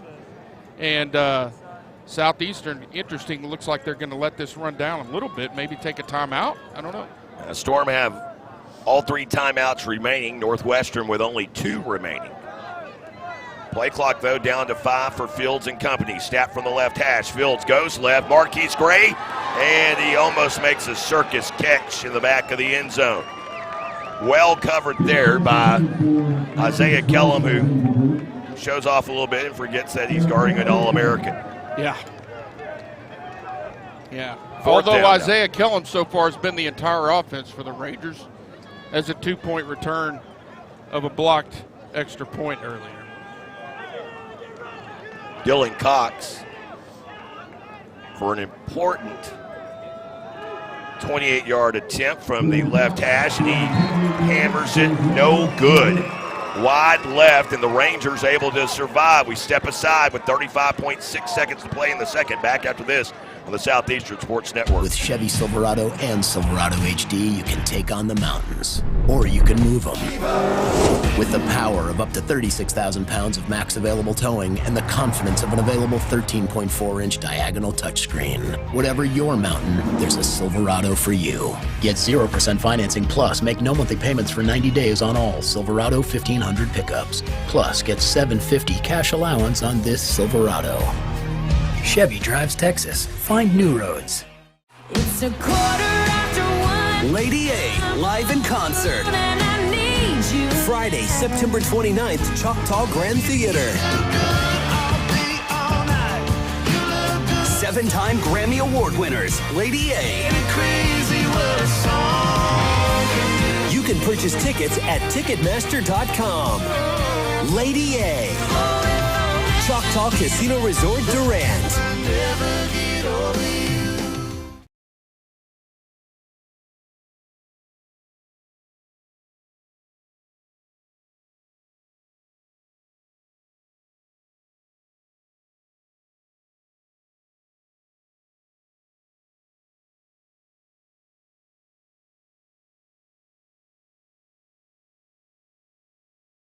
When you're dealing with an insurance company, you're already behind the 8 ball.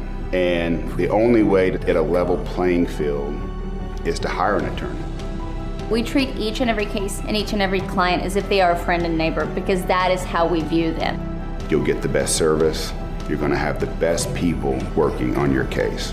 That I can promise. Burridge Law Firm. Call 580-920-0700 or visit burridgelaw.com. Difficult times remind me to take stock of what's most important. And as a farmer's agent, I'm here for you and your family when those moments arise. I can explain your insurance options so you can select coverage that fits your needs, because I take pride in being able to help you protect the things that matter most. Call me, Al Olson, at 580-924-3898 to learn more. We are farmers. Bum, bum, bum, bum, bum, bum. Underwritten by Farmers Truck Fire Insurance Exchanges and Affiliates. Products not available in every state. Welcome back, everyone. An adjustment on the clock. They've got 28 seconds on the game clock here. And after that 13-yard loss, Rangers in the shadow of their own end zone will take the safe play and run it. Foster reverses field. And he went from what was going to be a big hit to a damaging blow from Fred Hardy, who gets the start here today in our player spotlight interviewee. Hardy in on the stop along with Ryder Ramirez. Savage Storm burn another timeout, and we've got a quick 30 to burn. Back after this on the Southeastern Sports Network. Quality Inn and Suites in Durant is a 62-room property complete with an outdoor pool and large breakfast lounge area. Plus, guest laundry available for extended stay needs. Just 15 minutes from Lake Texoma, 10 minutes from Choctaw Casino and Resorts, and 5 minutes from the Southeastern campus. Quality Inn and Suites, Durant, whether on business, travel, a weekend getaway, or coming to town to catch the game, book your stay directly today at choicehotels.com. That's choicehotels.com for Quality Inn and Suites, Durant. Welcome back, everyone. Savage Storm have one timeout remaining, even though the scoreboard here at Paul Laird Field shows them having 3. They also show Northwestern having 3. Here's a big 3rd and 25. Handoff, Foster getting to the left side and picks up a chunk of yards. He does get them out of harm's way. Almost gets them back to the original line of scrimmage before a game of rugby breaks out. Savage Storm wanting to burn a timeout, burn their final. The officials were blowing the play dead.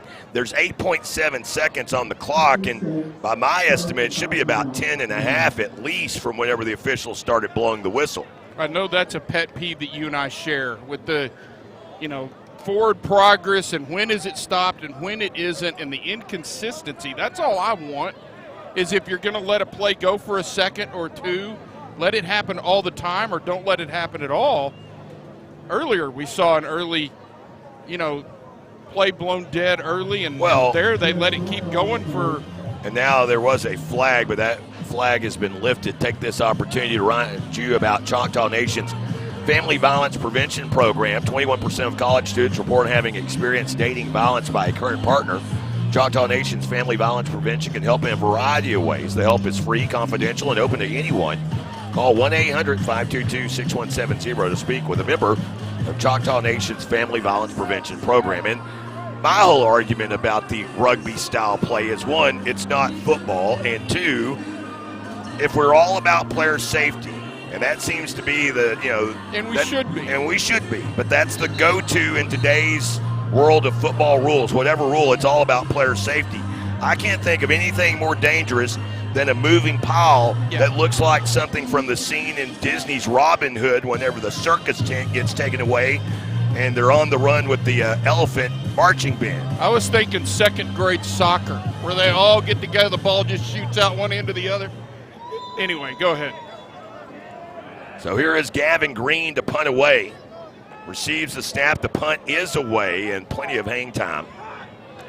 Williams makes the catch, was calling for a fair catch.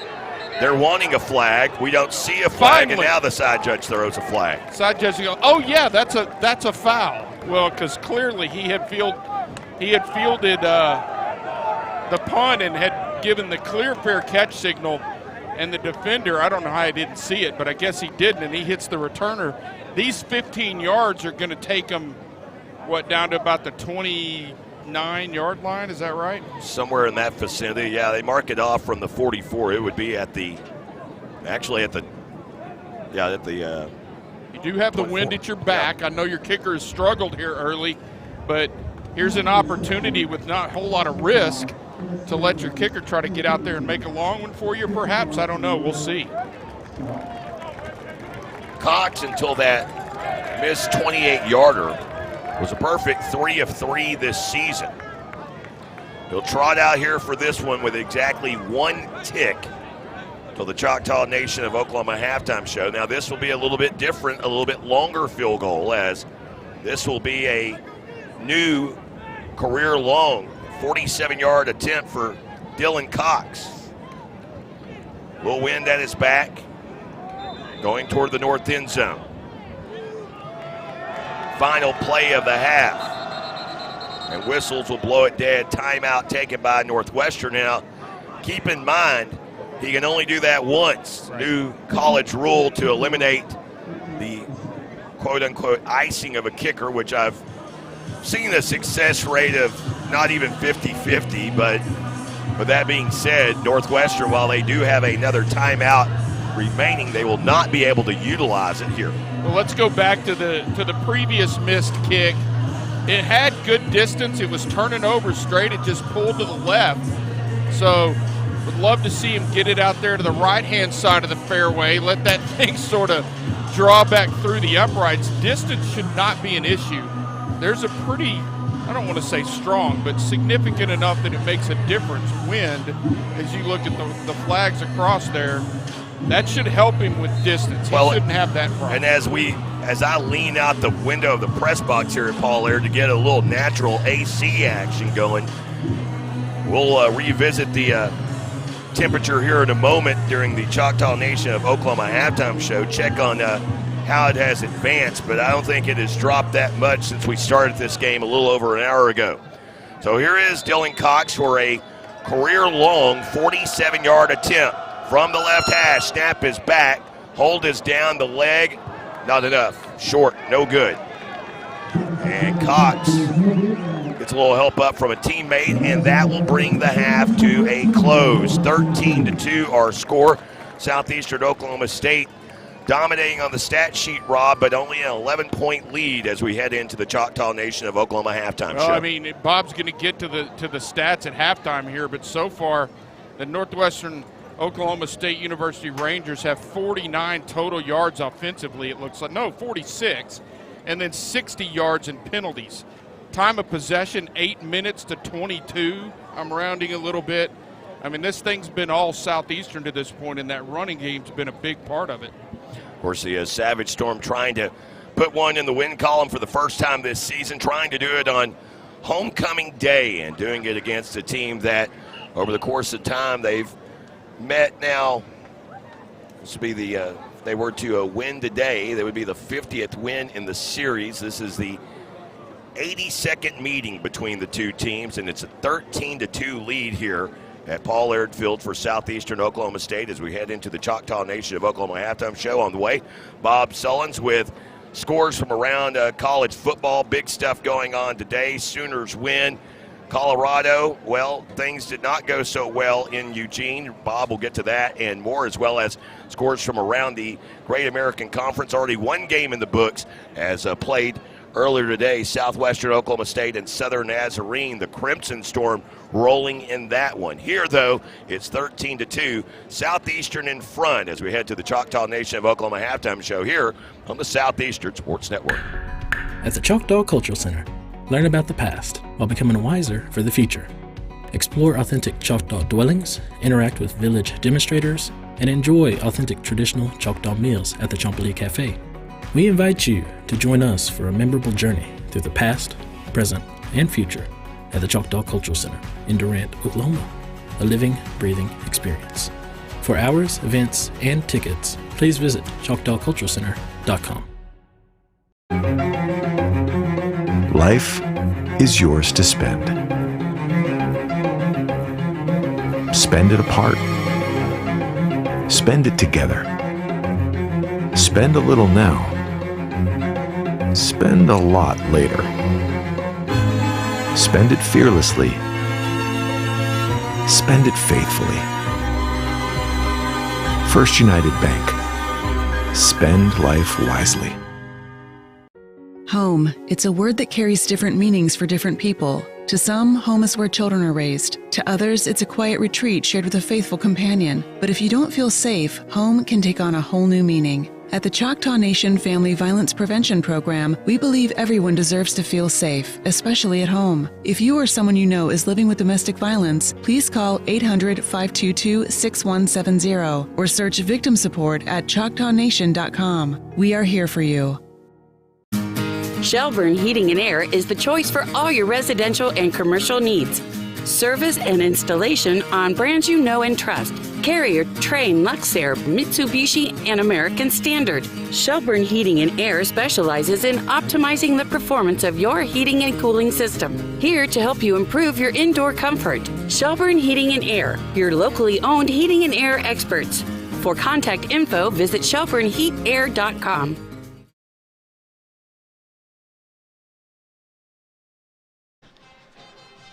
Back here at halftime, Southeastern with a 13-2 lead. Your Choctaw Nation of Oklahoma halftime show getting underway here. Yeah, Choctaw Nation of Oklahoma. We appreciate them sponsoring our halftime show as the Southeastern Band is performing here at halftime. I'm Bob Sullins. We'll go over some of the scoring and the stats in a moment. Quick look at the scores in the GAC. First of all, going on tonight, there was one game this afternoon.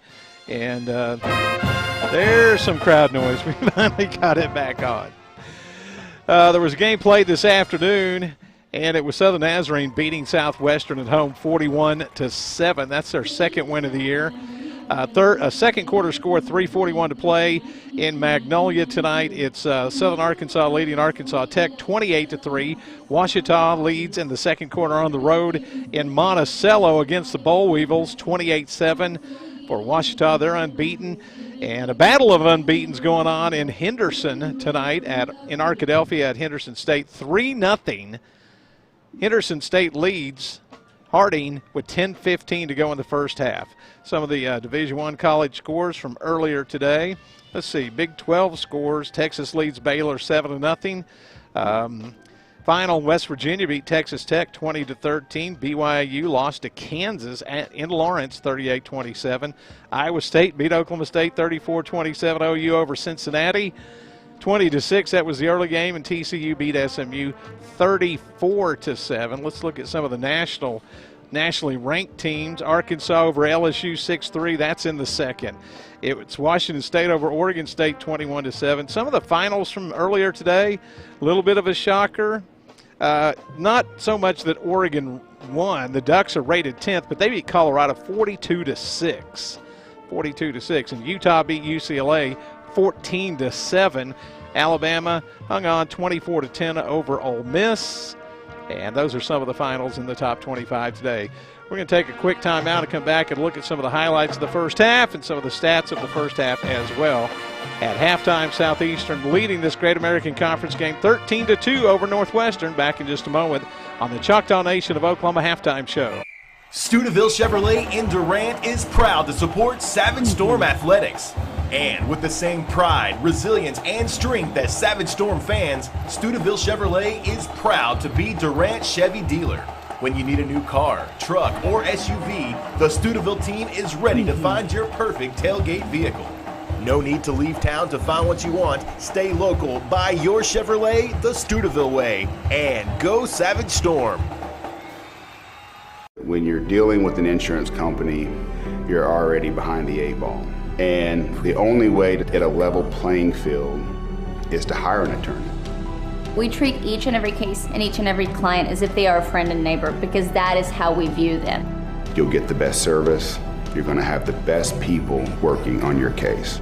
That I can promise. Burridge Law Firm. Call 580-920-0700 or visit burridgelaw.com. Since 1971, Westside Family Dentistry has been committed to enhancing the natural beauty and function of your smile while improving your oral and overall health. Using state-of-the-art technology, our friendly staff will take care of all your needs, from routine care, crown and bridge, implants, and even orthodontics, including Invisalign. Westside Family Dentistry is the premier choice to create beautiful, healthy smiles for the whole family. Buffalo Wild Wings inside the Sherman Town Center is your ticket to sports. Catch your favorite teams on one giant screen and 45 50-plus inch TVs with great food, atmosphere, and fun. Join Blazin' Rewards and start earning points on every order that you can use on rewards like free food and more. Open 11 to midnight Sunday through Wednesday and 11 to 1 Thursday through Saturday. Your game is always on at Buffalo Wild Wings inside the Sherman Town Center. Choctaw Nation of Oklahoma halftime show here at Southeastern Oklahoma State University. It's homecoming today, and the band performing here at halftime as the Choctaw Nation sponsoring our halftime show. 13-2, you can see the score. Let's go back through some of the highlights of tonight's game. Savage Storm got on the board first with 5:59 to go in the first period. They were the recipient of a couple of penalties on a punt that moved the ball down to the 15-yard line. They took advantage of it with DJ Brown taking it in. Yeah, the sun was still shining back then. And he dove over the goal line to put Southeastern up at that point. Let me show that one more time. There you go. You can see Brown lunges the last couple of yards to get into the end zone. That put Southeastern up. But they gave up a couple of points on the PAT. As you can see, coming from the inside to block this, and then it was returned all the way by the Rangers for their only 2 points of the half. Came on a special teams blocked extra point, and that made the score 6-2 at that point. That was the only scoring in the first quarter. The Savage Storm got another rushing touchdown, a pretty nice sustained drive as 9 plays, 50 yards, used 5:28 on the clock. And again, it was DJ Brown taking it in, this time off the right side, following his blockers. And yeah, there was a face mask. It was enforced on the kickoff. That made it 13-2 with the extra point. That's our score. The Savage Storm missed 2 field goals in the last few minutes of the first half to lead this one here at halftime. Looking at some of the top individuals in the game here.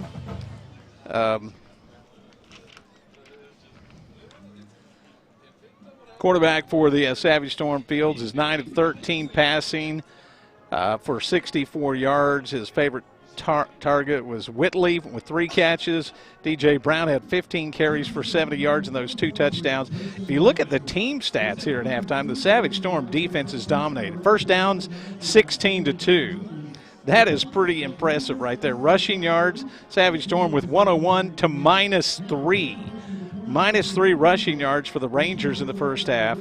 And if you look at, there were no turnovers, knocking on wood, in the first half. There 165 yards for Southeastern, which is pedestrian, but when you're playing a team that only had 46, that looks pretty good at halftime. The Southeastern defense held Northwestern to 46 yards at halftime. Also, Southeastern had 38 plays to 19 plays in the first half. We'll take another timeout and be right back for second half. Is not that far away. We'll bring back Jay and Rob in just a little bit to get their thoughts from the first half of play. Southeastern leading 13-2, and Northwestern should receive the football to start the second half. Back in just a moment on the Choctaw Nation of Oklahoma halftime show. When you need positivity, wisdom, motivation, and lots of laughs, you need Steve Harvey. And for one night only, he's headed to the Grand Theater at Choctaw Casino and Resort Durant, Saturday, September 30th. Doors open at 6:30, showtime at 8. Steve Harvey. Tickets on sale now at Ticketmaster.com. That's Saturday, September 30th, for your chance to see Steve Harvey's motivational concert at the Grand Theater at Choctaw Casino and Resort Durant. Tickets are going fast, so order now. If college is in your future, then scholarship applications should be too. Visit ChoctawFoundation.com for dozens of scholarship opportunities. Whether you're a high school senior or pursuing a doctorate-level degree, Choctaw Tribal members will find competitive scholarships for every level of education. Applications for the Choctaw Foundation open on January 15th, but you can start planning now. For more information, visit the scholarship page at ChoctawFoundation.com. That's CHAHTA Foundation.com. The Durant Fall Concert Series presented by Discover Durant. 4 straight Thursdays of free concerts, September 21st through October 12th. Featuring the Cleverleys, Mike and the Moonpies, Tracy Bird, and The Great Divide. The Durant Fall Concert Series presented by Discover Durant in partnership with the City of Durant. For more info, contact the Durant Area Chamber of Commerce or visit discoverdurant.com. That's discoverdurant.com. Welcome back, everyone. Paul Laird Field, Homecoming 2023, where Southeastern Oklahoma State leading Northwestern 13-2 here on the Southeastern Sports Network. Jay Lindley alongside Rob Johnson, and now joined by a very special guest here in the booth, gracing us with his presence. It is the Conference Commissioner, Will Pruitt. How you doing today, sir? Good. How are you doing? I got to turn you up a little bit. There you go. Now talk. Usually that's not a problem. Had to get that mic set a little bit. So I'm gonna hit you with some hardball questions here. I mean, obviously the start of the season. You look at what is going on right now. Are there any real surprises to you at this part of the year as to where we sit? I mean, we're just, basically 3.5 games in right now. Jay, not really, because you look at this league over the past few years, it's been, 3 programs have consistently been really good, and, the other 9, it's kind of an ebb and flow, and those teams that have had success are playing really well right now, and you're seeing Oklahoma Baptist rebound a little bit from a bad start last year. They're off to a strong start. Southern Nazarene off to a good start. Gage Porter's a difference maker in and of himself. And I think Southern Arkansas will be dangerous with their offense, but in this league it's hard to be. After 12 years, it's hard to be surprised by much of anything, honestly. Well, where we are at now within the Great American Conference, I mean, how do you feel about the overall health of the conference, just all things considered across the board? I feel really good. I think we're in a unique spot. You look around, the Pac-12, the Big 12 over the past few years, and there's even situations like this at smaller levels, Division II, Division III. We have 12 members that get along with each other, really have some common philosophies and values, and I love where we sit. I think we're getting more and more competitive across the board in a number of sports, and Jay, I wouldn't honestly, I would love to have a little more success if we had some of the mega schools in Division II with 25,000 students that win national championships. We don't have any of those schools. We have schools that do such a great job with the resources they have to be competitive. Well, and that kind of leads me to this. I mean, if you look at just across the board in college athletics and what's been transpiring, is there room for more in the GAC? We saw the MIAA do some expansion this year. We've seen what's happened with the Lone Star Conference, and how it's kind of shrank because some of those schools there, like Tarleton and A&M Commerce, choosing to go Division I. Is that something in the foreseeable future, not like next year, but maybe like within the next half decade, is that something the conference may look at? You never say never, and we love it. Our goal was to get to 12. Yeah. We started with 9. We added 3 in pretty short order. We have 6 in each state, 4 state-supported, 2 private schools. It's such great symmetry. It makes for really competitive. You look around the league almost every year, there's 10 or 11 of the 12 schools win a conference championship. So you add more schools, there's some positives there. Financially, there would be some positives. It might help with some of our sports, Olympic sports. We would love to have more members. But, Jay, there's a trade-off. If we have 16, now it's 1 in 16 to win a championship. Do you go divisions? Is a division championship feel the same as a conference championship? But I think the most important question, and it's fascinating. Fred Jacoby, former college administrator, one time was commissioner of the Southwest Conference, ended his career as the commissioner of the Lone Star Conference back in the 90s. Made the statement once, in Division I, you expand and make decisions to make money. In Division II, you expand and make decisions to be cost effective. So I think if we ever expand, there's 2 things in play, Jay. Will it be cost effective? Will it help us to schedule and maybe reduce some of our travel, make it a little bit cheaper? And the second thing, and I think this might be the most important, is are these schools that will fit our culture? And if the answer is not a resounding yes to both, then I think we'll stay at 12. We love being at 12. But again, it's a landscape, not in just college athletics. We've seen, and I always hesitate to say this because none of our schools are in danger. But there have been 7 Division II schools closed within the past 5 years. So you've always got to be, watch what's going on and, maybe add someone for bulk for down the line. I don't think we're at that point yet. But those are the things that we look at. We talk about it almost every year at the presidential level, the athletic administrator level. So, stay tuned. It might happen, may not. Well, I expect a text message when and if it does. Again, talking to Will Pruitt, Conference Commissioner of the Great American Conference. Sir, as always, appreciate you stopping by, and safe travels on your way back.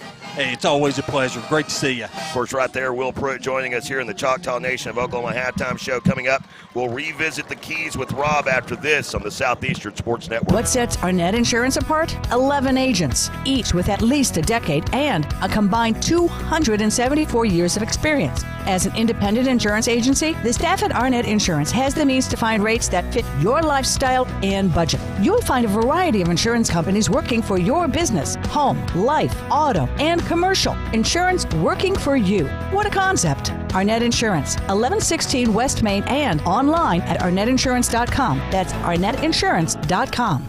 We recently asked listeners to describe the Super Nachos off the Taco Casa's Super Menu. Here are their stories. I love that when you order the Super Nachos to go, they separate the chips from the toppings into different containers so that I get to have crispy chips. The Super Nachos, only on the Super Menu at Taco Casa, located on 1st Street in Durant and southbound 75 in Calera. Taco Casa, real fresh, real food, real good. A community bank is far more than just a bank that offers the services such as online and mobile banking, mobile deposit, and loans that fit your needs. A community bank invests in the community it serves. Your phone call will be answered by local people you already know and will make you feel welcome by greeting you as you enter the lobby. At Shamrock Bank, we effectively combine convenient banking technology with people you know and trust. It really is the people that make the difference. At Shamrock Bank, you are more than a customer, and we are more than a bank. Shamrock Bank, member FDIC. Since 1971, Westside Family Dentistry has been committed to enhancing the natural beauty and function of your smile while improving your oral and overall health. Using state-of-the-art technology, our friendly staff will take care of all your needs, from routine care, crown and bridge, implants, and even orthodontics, including Invisalign. Westside Family Dentistry is the premier choice to create beautiful, healthy smiles for the whole family. Welcome back, everyone. Paul Laird Field, 13-2, wrapping up the Choctaw Nation of Oklahoma halftime show. Let's revisit the keys to the day's game. And, Rob, your first key was, again, advantage up front. Boy, they've done that on both sides of the line tonight for the Savage Storm. Boy, offensively, you look at this, and Bob covered it. The rushing yards are as good as we've seen in a very long time.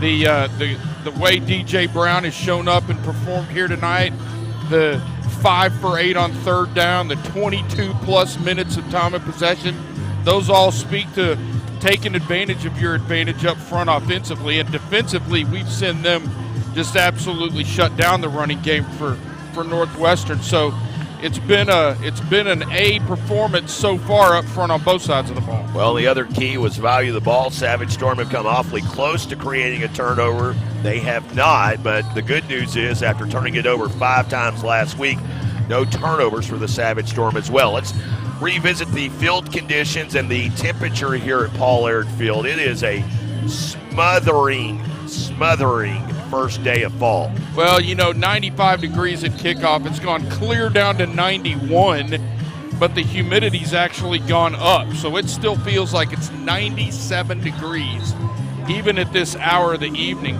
Wind is still 10 miles an hour out of the south, so it's enough to be a factor, but you put it well, just a kind of a still smothering evening here. Of course, your weather brought to you by Shelburne Heating and Air, your choice for all your residential and commercial air conditioning needs, with names you know and trust like Carrier, Trane, Luxair, Mitsubishi, and American Standard, here to help improve your indoor comfort.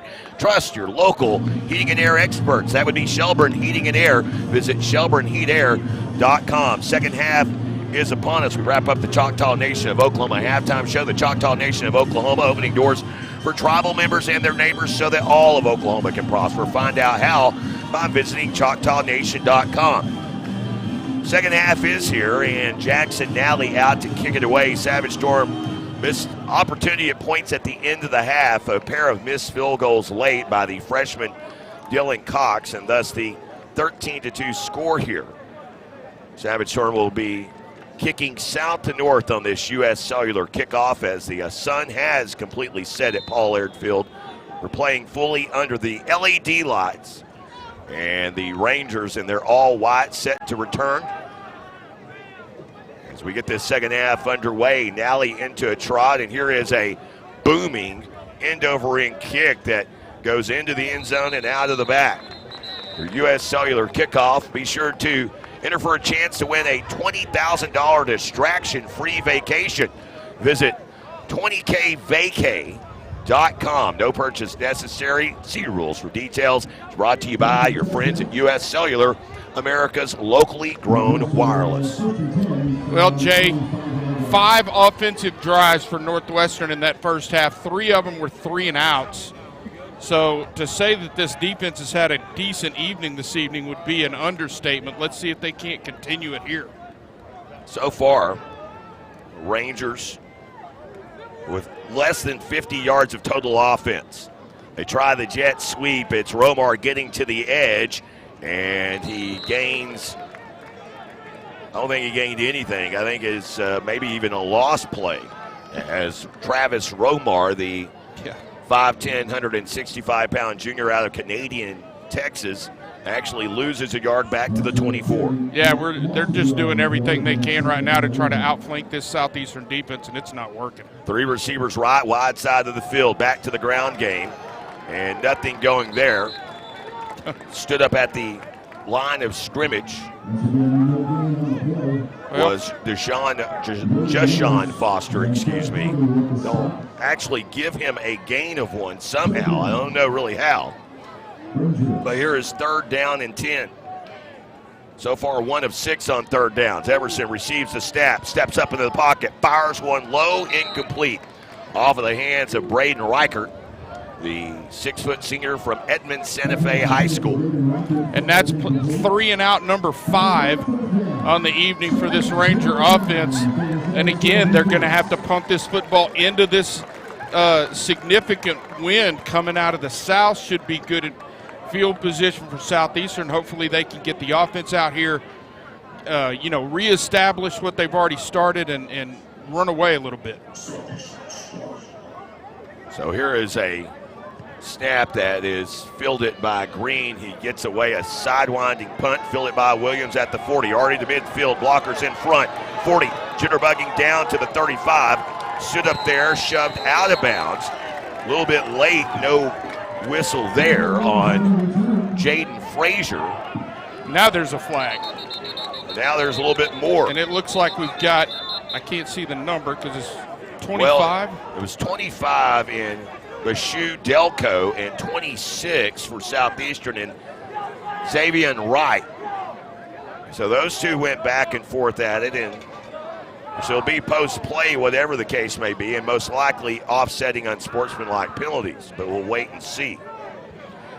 Head official today is Dwayne Barbie, the head line judge, Patrick Smith, the side judge, Michael Gervais, the back judge is Darren Splitberger, and the umpire is John Cannon, while the line judge, Jerron Harris, and the field judge is Benjamin Crane.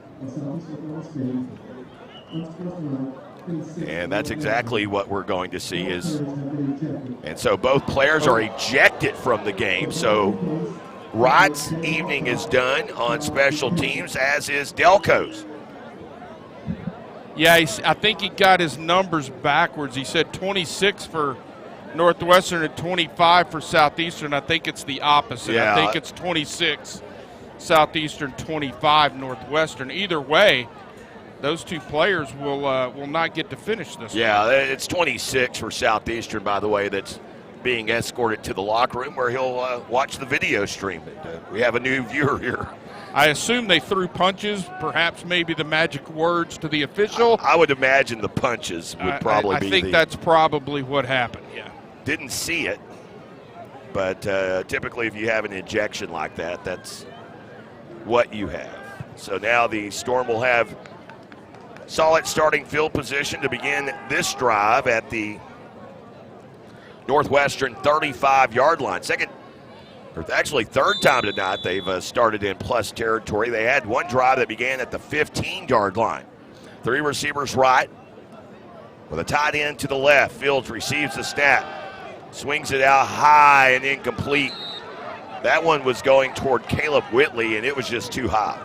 Yeah, Whitley's more about speed than he is size, Jay, and that one was a little bit over his head and unable to bring it in. Actually fortunate that it was forward just a little bit, so at least there's no loss of yardage. And Southeastern with an opportunity to come back out here. Would love to see him get that running game back and rolling. So the receiving core here, you have Hawthorne lined up left with Whitley in the left slot. As Fields receives a snap, play action, dumps it out right. He took a massive hit off of the edge. Completely untouched was Wasey Williams, the 6'4", 200-pound junior out of Okemah, Oklahoma. Well, the Southeastern crowd looks like they want something for a blow to the head or late hit or something, but I didn't really see anything wrong with that. He just got crunched by a player that wasn't even blocked and had nothing to do with that little play action look. He was on his way to Bryce Fields from the get. So 3rd down and 9 here. Storm so far have executed on 3rd downs tonight. 5 of 8. Fields receives the snap, throws it deep down the right side, and a basket catch made by Williams inside the 15. They have him out of bounds at the 9. I think it's Pittman, isn't it? It is. Or it is Pittman, excuse me. Yeah, just a great job getting a release and then using that big body, and a great throw from Bryce Fields to throw it down into the bucket there and let Pittman beat his guy, leave room between himself and the boundary. Ball is placed perfectly, and Pittman does a great job of getting down there using that big body to make the catch. So Deuce Pittman with the catch. And 1st and goal now at the 9. Fields hands off Brown, runs short side of the field. He's to the 5, he's to the 3, he's to the end zone. The hat trick for D.J. Brown, his 3rd rushing score tonight, and the Storm lead now 19-2. And again, we talked about not chasing points early, but right there, I like the fact that they're going to go ahead and kick it. DJ Brown takes that handoff, and Jay, I don't think he gets touched. It's a little counter look, and he doesn't. Right there, just off the right-hand side, and then tucks it into the corner of the end zone and jogging by the time he finishes it.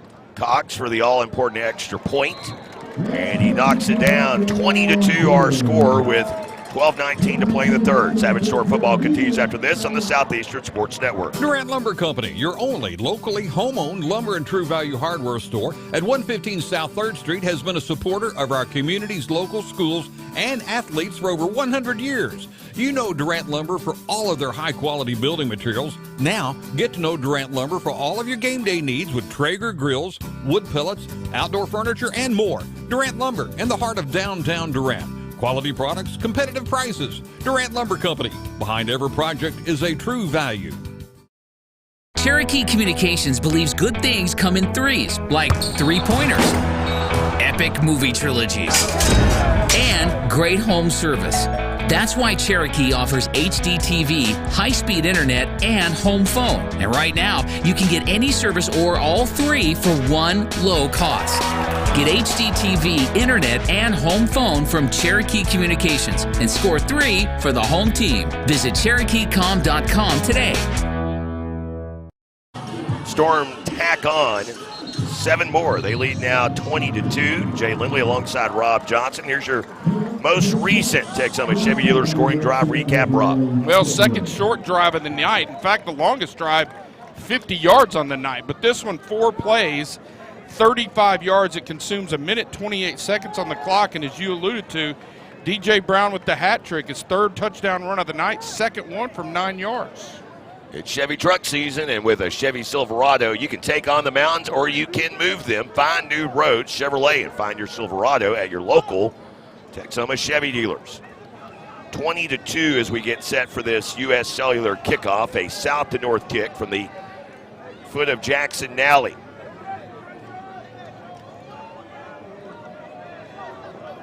And here is an end-over-end kick that is going to go over the head of Blake Jones into the end zone and back out the 25. It goes right into the Mix 96.1 signage over there in front of some of the fraternity members that are here for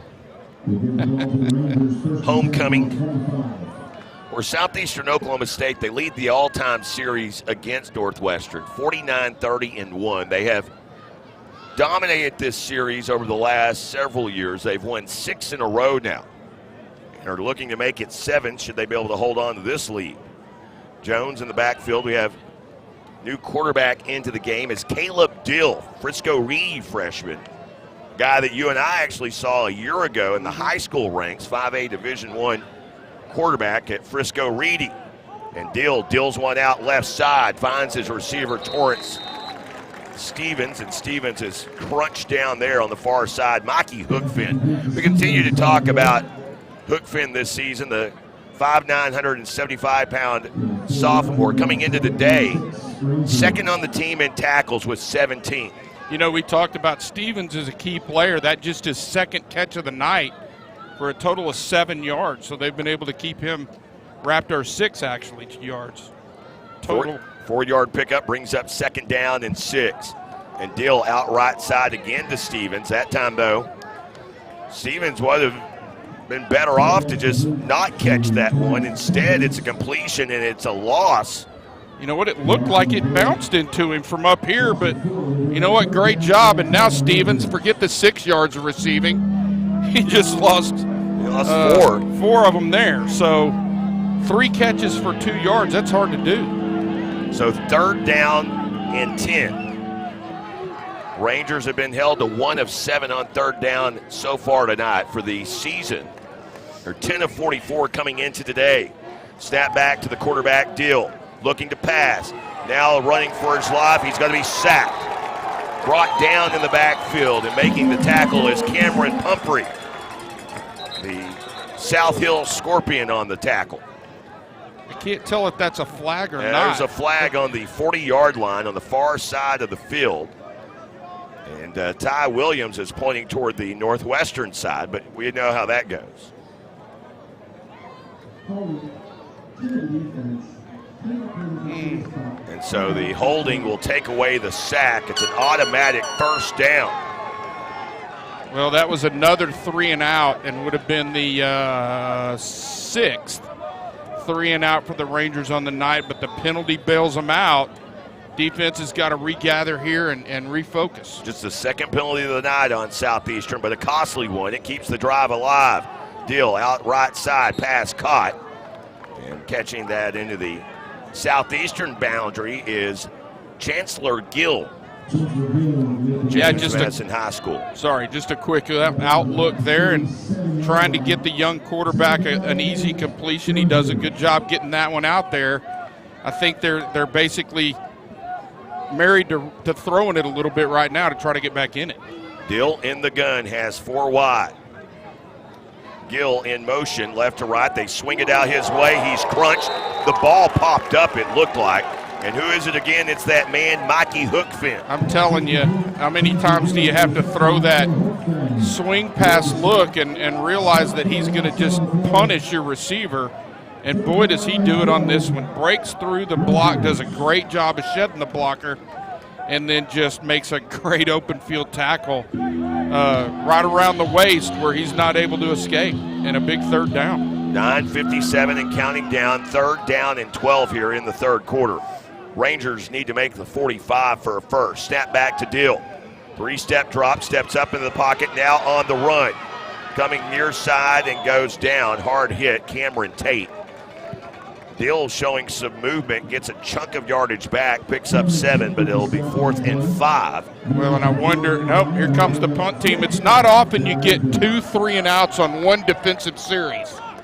But if, in fact, that's what just happened. They got a 3 and out. The penalty gives them a first down, and then you get another 3 and out. So just a great job by this defense, continuing to reset and play good, sound defense across the board. So Williams back to return inside the 30-yard line. The punt is away from Gavin Green, angles away from Williams, takes a hop toward the Rangers sidelines where it is stopped at the 30-yard line. 8:58 to play here in this third quarter. Savage Storm coming back on offense, and it's immediate timeout. We'll step aside. Savage Storm football continues after this on the Southeastern Sports Network. I am more than a maker. I'm more than an outdoorsman. More than a protector. Than a graduate. Than a princess. An athlete. A pastor. I'm more than a warrior. Chata Elifina Chili. Chata Elifina Chili. I am Choctaw proud. I am Choctaw proud. I am Choctaw proud. We are the Choctaw Nation, and together we're more. With Chevy Silverado and Silverado HD, you can take on the mountains, or you can move them. With the power of up to 36,000 pounds of max available towing and the confidence of an available 13.4-inch diagonal touchscreen. Whatever your mountain, there's a Silverado for you. Get 0% financing plus make no monthly payments for 90 days on all Silverado 1500 pickups. Plus, get $750 cash allowance on this Silverado. Chevy drives Oklahoma. Find new roads. Welcome back, everyone. Paul Laird Field, Jay Lindley alongside Rob Johnson, as well as Bob Sullins, our video technical director, with his cast of merry cameramen here at Paul Laird Field. Did an excellent job on the video stream tonight. And dealing with hot conditions, just for those of you that watch the video stream, do understand if there are some technical difficulties on nights like tonight, this stuff, this equipment that costs a ton of money, it doesn't handle the heat very well. First down and 10 for the Storm, and a handoff and a flag, and so likely in the vicinity of a hold. DJ Brown had picked up 3, but it's right there. Either a hold or a face mask. There's your answer. And so the Savage Storm will start this drive by going in reverse. You know, this one thing, while the lead is nice, it's 20-2, the Savage Storm, 2 of their scoring drives have literally been set up for them, one at the 15, the other at the 35. They've not had a long, sustained drive other than the one they used to open the game. Well, we talked about on the last scoring recap, the longest drive of the night's 50 yards, 2 of them at 15 yards and 35 yards, so you're 100% correct. Sure would be nice to get him C1 started here. Fields with 5 wide after that holding penalty. Goes to pass, right side, too tall. He was aiming toward Victor Taylor. And Taylor, the 5'10", 160-pound redshirt freshman, getting his first real playing time here tonight. He's being switched out now as the receiving core is actually, he stays out there, that 5 wide set. It's Whitley and Smith, the 2 slot men, with Hawthorne and Pittman along the outside. So a 5 wide look here for quarterback Bryce Fields.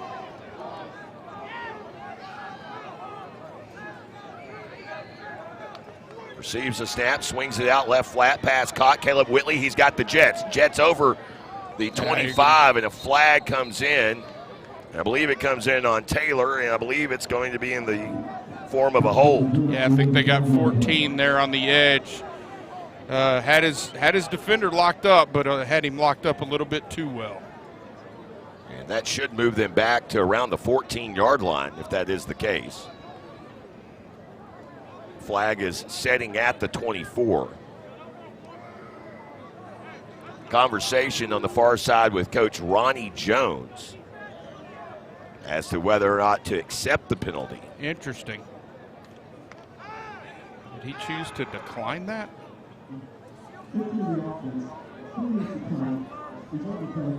So he takes the down rather than the yardage, and now it's... So I don't understand that. So that gain... 3rd and 10 is significant, but it's not that bad. And you've seen this Southeastern offense burn your defense more than once on chunk plays that have been at least 10 yards. So I don't understand that decision. But whatever, he's getting paid to make it. Storm 6 of 9 today on 3rd downs. And Taylor in motion across the formation, and now Southeastern will burn a timeout with 2 on the play clock. Take a timeout with them. 20-2, 7:58 to play in the 3rd. Savage Storm football continues after this on the Southeastern Sports Network. Where can you get good neighbor service and surprisingly great insurance rates? At State Farm. Because State Farm agent Clint Markham is your one-stop shop in Durant for the service you deserve at the price you want. So stop looking around. State Farm agent Clint Markham is ready to help. Call 580-924-8888 for your surprisingly great rates today. Like a good neighbor, State Farm is there. Individual premiums may vary by customer. All applicants subject to State Farm underwriting requirements. We recently asked listeners to describe the Super Nachos off the Taco Casa's Super Menu. Here are their stories. I love that when you order the Super Nachos to go, they separate the chips from the toppings into different containers so that I get to have crispy chips. The Super Nachos, only on the Super Menu at Taco Casa, located on 1st Street in Durant and southbound 75 in Calera. Taco Casa, real fresh, real food, real good. Timeout taken by Coach Bo Atterbury. Some discussion off air as to why that timeout was taken.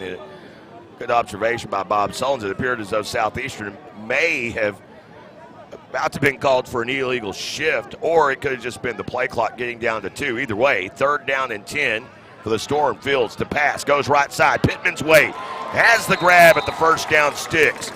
Right at the 41-yard line, Deuce Pittman with the catch, and they move the chains. 4th play of the drive, the clock continued to roll. Well, now go back to the previous play and the penalty.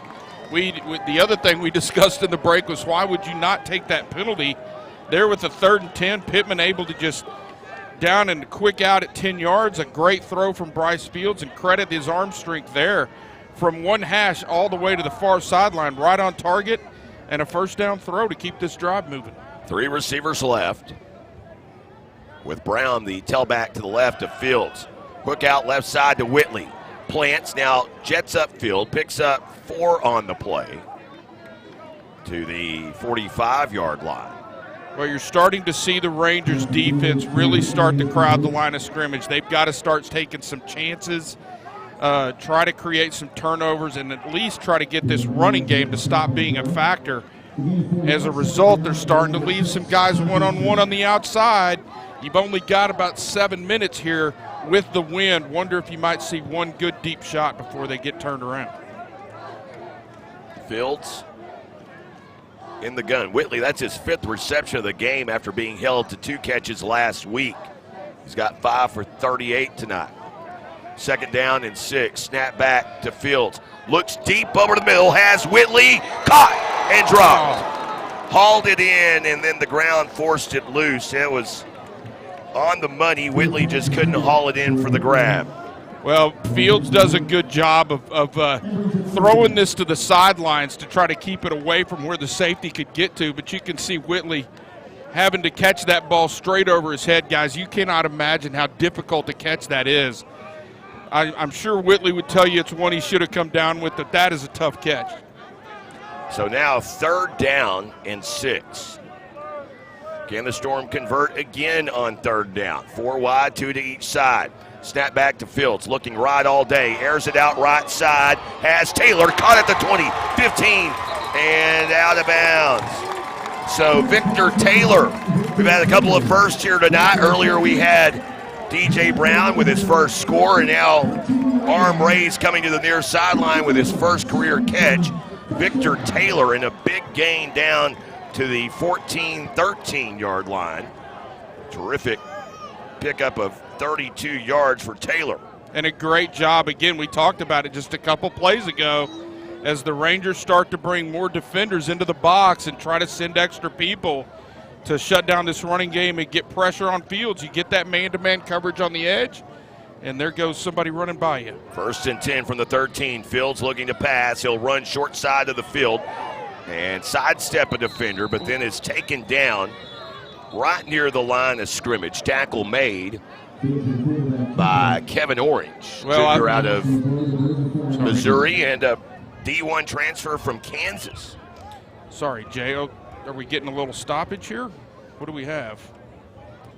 A little chippiness there. Well, bottom line is Bryce Fields does a great job of getting out there on the edge and making somebody miss. Looks like a substitution transfer. Oh. Yep, too many guys on the field. A substitution infraction is what they're calling. And it might have been why Fields was unable to elude the pressure. They had too many on him. Well, so the bottom line is I love what Fields did getting on the edge. What I don't like is the ball security, ball in one hand. We've talked about valuing the ball. He gets away with it there, but I'd love to see him wrap that thing up and just get what he can get rather than having the ball out away from his body in one hand like that. Clock rolling again, closing in on 5 minutes to play here in the 3rd. 1st down and 5 from the 8. Fields design quarterback draw out to the right and is taken down in the open field trying to get to the 1st down sticks. Unable to do so. Well, and because of the penalty, that's a 1st and 5, so you've got all kinds of opportunities here. You're inside the 10 with basically 7 plays to try to score if you want to. Wonder if you're going to see DJ Brown get another shot here at perhaps his 4th touchdown of the evening. Tackle, by the way, was made by Antone Martin, who's had a great game. Only a gain of 2 there. It's the 8th play of the drive for Fields and company. Has Brown to his right on 2nd and 3. Fields, right corner of the end zone. Pittman caught. Touchdown, Southeastern. Brings it over to those in uniform attending the homecoming game today, and now making a round of high fives is Deuce Pittman. You know what? Kudos to Deuce for getting that done, but that's a man that knows how to use his PR, doesn't he? Great catch. Deuce using his size. Bryce with a great throw to put it up in the air and let his big receiver go make a play for him, and Deuce does just that. So for Pittman hauling in that touchdown, it's his 2nd touchdown reception of the season, 5th of his career. And Cox for the extra point, and it is good. 27-2 with 4:34 to play in the 3rd. Savage Storm football continues after this on the Southeastern Sports Network.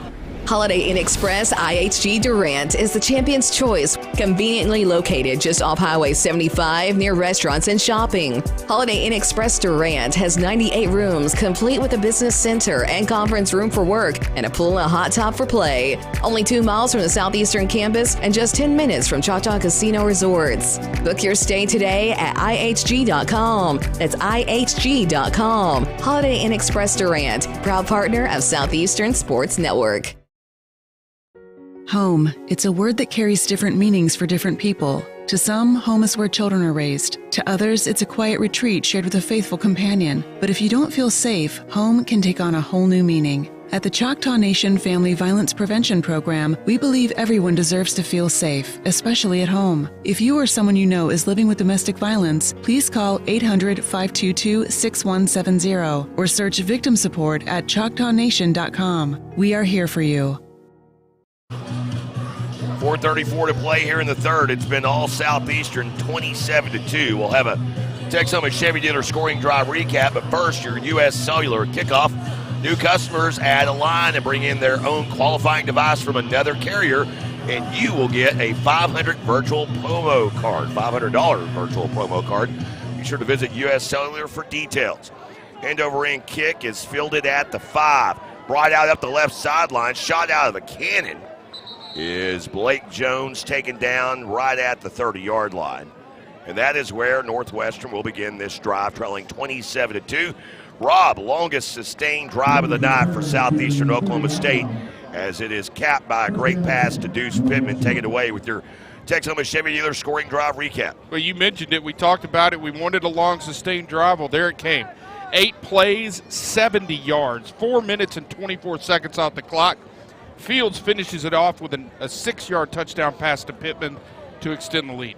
So here are the Rangers back out onto the field. And Caleb Deal. And a new tailback in, as well as run to the left for Josh DeMonchi, 5'10", 215-pounder from Arlington, Texas, and came from the JUCO ranks from Cisco College. Now, Caleb Dill, he actually, it's rare at this level a true freshman starts. He actually started the season for the Rangers, but started in that game against Ouachita Baptist, which that game was played in Ouachita, and that game probably a little bit of a shock to the system. As talk about the deep end of the pool, huh? Yeah, it's 35-0 in a blink of an eye. Dill here scrambles out on 2nd down and 8. Throws on the run, beautiful deep ball, great catch, and it's a first down. Wow. What a play as he found Jake Freeney down the home sidelines, and Dill just kept that play alive with his legs, and then look at this release. What a throw from Caleb Dill. Well, and the situation there is you're back in a zone, and as he starts to run and the defensive backs are watching the quarterback's eyes, they try to follow him and flow with him. They're just naturally going to get off balance, and that's what happened there. Great play by Dill. 3 receivers left, 1 to the right. In motion, handoff on the jet sweep. It's Davidson who is taken down.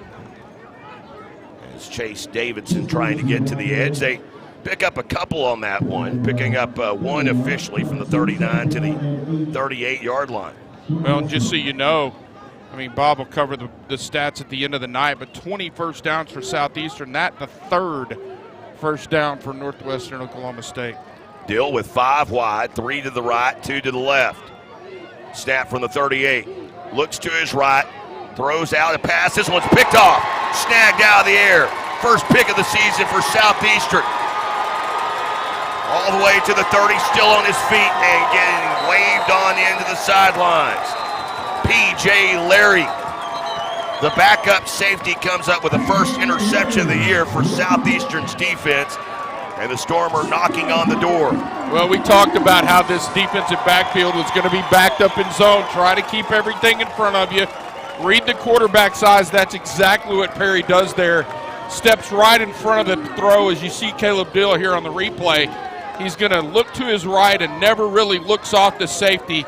Lets this ball go with air under it. He's able to run right underneath it, make the pick, and then take it up the sidelines, and the return was salty. 52-yard return. He decided to turn into a running back there, and he kind of ran out of gas right there, but he still falls on the ground, and then you get a late hit on top of that, which with the half the distance penalty will make for a very short field for this Southeastern offense to try to extend this lead. So the 52-yard return and Rob Johnson impersonating Tony Romo. It's a great time here at Paul Laird Field. 27-2. Hey, I've been waiting all year, man. I've had 3 tough weeks, brother. Just so long as you don't refer to, every time. Hey, Jay, don't. Don't. What's going to happen when I call you Jim? So the ball is down inside the 20, back in the red zone. And I didn't think we could say best starting field position of the day after they started at the 15. Well, I get to say it again. This is the best starting field position of the day. They've had drives start at the 35, the 15, and now the 12-yard line. Fields receives the snap, handoff. Ryan Hurt to the 5, to the end zone. Touchdown, Southeastern. Ryan Hurt. And he punches one in from 12 out. Ryan Hurt, that's our guy. We fell in love with him last year at Monticello when he came out and got his opportunity, a screen pass and scored a couple touchdowns. And there you just see the fire plug take that handoff and, credit this offensive line. He doesn't really get touched hardly, and he's into the end zone with a great run. So Hurt for 6, and Cox with an extra point. So Savage Storm off and rolling here on Homecoming 2023. And the block that sprung it all loose for Ryan Hurt came from Lawton Nichols, who is wearing number 59. You can see it on the replay being executed here by Bob Sullins, and I believe it is 53 that had that block. Well, it was a good job. You're right, and a great play from 53 right there. But the entire offensive line engaged with their men and creating a crease that I dare say Jay Lindley would have gotten half a dozen yards. Ryan Hurt, the fire plug, finishes it off from 12. Malik Culp with that block that sprung Hurt loose, takes us to another U.S. Cellular kickoff. Turn off the notifications and tune into the game in U.S. mode from U.S. Cellular. Visit your local store for a free setup, even if you're not a customer. With corporate locations in Durant and Idabel, U.S. Cellular, America's locally grown wireless. And here is Nally to kick it away. It is a south to north kick from Nally, and it's a line drive kick over the head of Jones and out of the back of the end zone.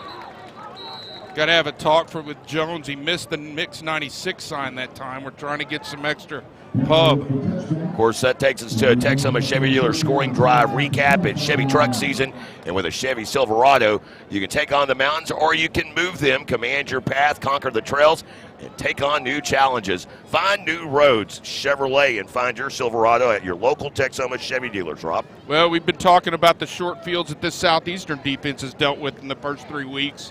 There, the Rangers deal with another short field from 12 yards. Just takes one play in 6 seconds for the great Ryan Hurt to break free from 12 yards and extend this lead. So Caleb Dill back out onto the field, receives the snap here on 1st and 10 from the 25, and a positive run of 7.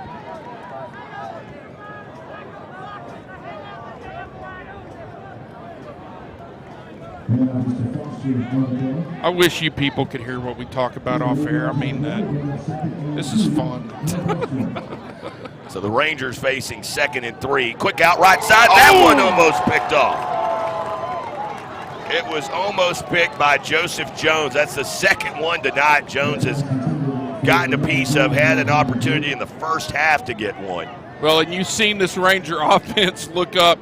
They're running that play, and there's just really zero disguise at all. He's not even trying to look off the defense, raises up and throws that ball and does a good job. He has decent arm strength, but he's given really no reason for the defensive back to do anything but close on that throw, and he just about got a hold of one and could have walked into the end zone. So 3rd down and 3. Dill receives the snap. Looks left, fires that one. Picked off, snagged out of the air. Maki Hookfin comes up with the interception, his first of the season, and the Stormers setting pretty yet again. Well, and there's a flag over there. I think they're going to get Hookfin for throwing the ball into the sidelines after this catch. Oh, he spiked the ball. That's what it was, and there comes the flag. So you're going to get moved back. A great play from Mikey. A good job stepping in front of the throw. The youngster, once again, telegraphing things, and if that defense is back in the zone, they're looking right at your eyes. It's an easy read. They cut it off and get another pick here. But you know what? Hookfin's got to be smarter than that. You just can't do it. I know he's excited, and they feel good about getting into this first win, but you just can't do that. So the penalty unsportsmanlike against the Savage Storm still will start on the Rangers side of the 50 after they walk off 15. And the Savage Storm take over here with a minute 37 remaining in the third.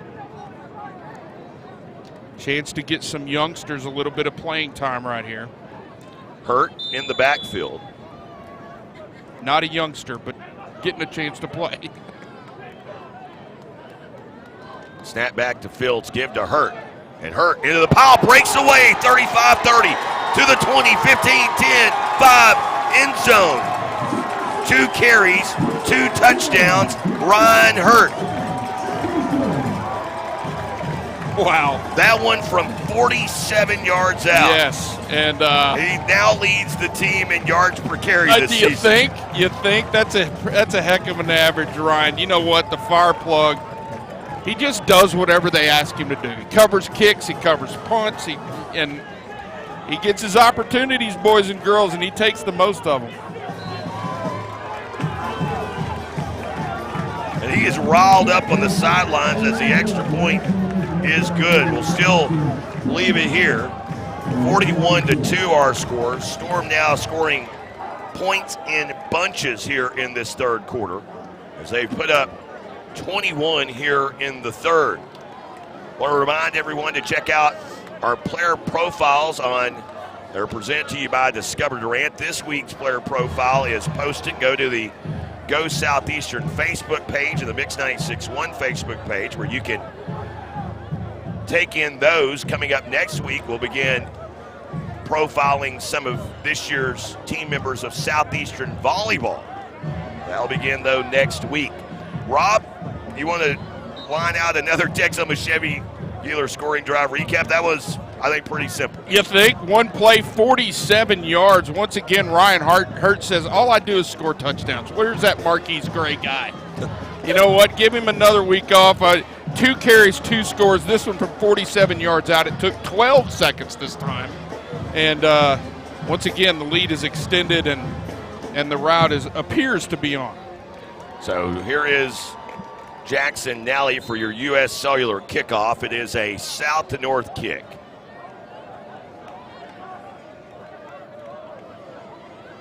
And Nally now into a trot. And this one, another deep one with the wind at his back. It lands nearly on the back stripe, and now the back of the end zone it goes. So the last 2 possessions for the Rangers have ended by way of turnover, a pair of interceptions. Savage Storm defense had not had an interception through 3 games this season. The Savage Storm had created 3 turnovers, but they had been by way of fumble recoveries. Matter of fact, one of those was here at Paul Laird Field on a special teams play. It was on a punt return. So really in the field of defense, only 2 fumble recoveries. Starter back in at quarterback here. And Everson will hand off. Coming near side is new tailback moving to the left, and it's Gunnar Dozier, the fullback, who is still up and then finally taken down. Well, they're trying to get a stretch zone look out here to the right-hand side in Southeastern. Just if you want to show a film on how you string out a play to the left, they did that. And then you've got your backside defensive end and linebacker that stay home. So when the running back cuts back the other direction, they're there to make a tackle. That was just textbook defense on the play and a loss of 1.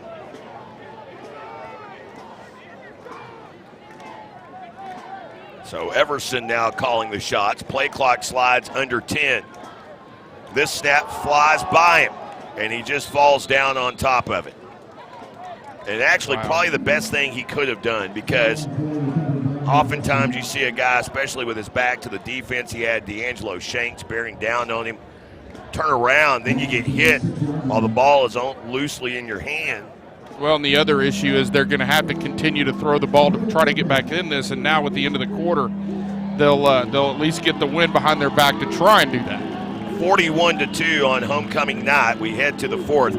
Southeastern Oklahoma State in control on the Southeastern Sports Network. Since 1971, Westside Family Dentistry has been committed to enhancing the natural beauty and function of your smile while improving your oral and overall health. Using state-of-the-art technology, our friendly staff will take care of all your needs, from routine care, crown and bridge, implants, and even orthodontics, including Invisalign. Westside Family Dentistry is the premier choice to create beautiful, healthy smiles for the whole family. Curbside pickup from Applebee's of Durant is an easy way to enjoy all of your Applebee's game day favorites. Favorites like the Fiesta Lime Chicken or made-to-order burgers. And Applebee's 2 for $25 is always a winning play. Order online or via the Applebee's app. Or better yet, have Applebee's cater your game day party. Now that's eating good in the neighborhood. Applebee's of Durant. Open till midnight Sunday through Thursday and open till 1 a.m. Fridays and Saturdays. Welcome back, everyone. Paul Laird Field, 41-2 our score. Happy homecoming. As Southeastern Oklahoma State leading, looking for their first win of the season. They are in control, 21 points in that third quarter. We'll have a look at the numbers here in a moment. As the Savage Storm just dominating that quarter, really taking control of things. As back out at quarterback is Ethan Everson, and Everson looking to throw on the run, rifles one over the middle, pass caught by Travis Romar, and then he is crunched at the 27-yard line. Yeah, he got spun around pretty good. Once again, we talked about it earlier. With the defense in a zone, if you're going to run through that zone, there's always going to be somebody waiting on you. And there's a flag where now that even that play is not going to count.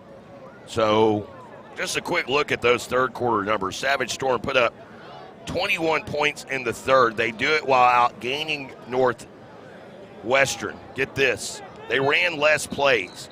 14 plays for 168 yards. Northwestern, on the other hand, had 17 plays for 30 yards. 99 of that through the air. 69 of it on the ground, and all 69 of it from who? Ryan Hurt. And by the way, the 30 yards of offense was really on one throw. Most of it down here. Yeah, that big throw, yeah. So you take that away, and you're talking about a completely dominant performance from this defense. So the Savage Storm here, I believe, elect to decline the penalty. And in doing so, they force fourth down. That's why they elected to decline it. Fourth down. That one I get, because you decline it, it brings up fourth down. If that were a second down, you would take that and push them back all day long. As it is, the Rangers will be coming out to punt the football this one with the wind. Now the concern, as opposed to not getting much on the punt, is getting so much on the punt that you outkick your coverage and give the young man back here, Williams, a chance to get a decent return. So 4th down and 8, snap back, and that one almost blocked. Gavin Green gets it away. It then checks up harshly at the 39-yard line, takes a Savage Storm bounce back to the 43, and with 14:30 to play, takes us to our first media timeout of the fourth. Savage Storm on offense when we return, 41-2. They're on a roll here at Paul Laird Field on homecoming night. Back after this on the Southeastern Sports Network. Two of rock's biggest bands, Chevelle and 3 Days Grace, performing on one stage.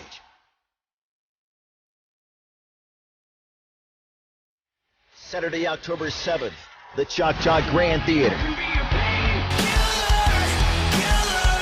Special guest, Loathe. Tickets on sale now at Ticketmaster.com. Chevelle and 3 Days Grace, presented by Choctaw Casino Resort Durant. Choctaw Casino Resorts are a proud partner of the Southeastern Sports Network. As you just saw or heard, Chevelle coming to the Grand Theater.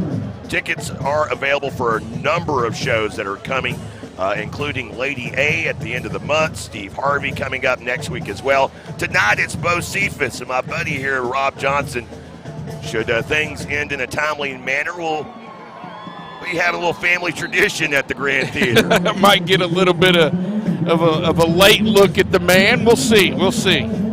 It's also about 1,000 degrees. I might want to go take a shower. We'll see. True.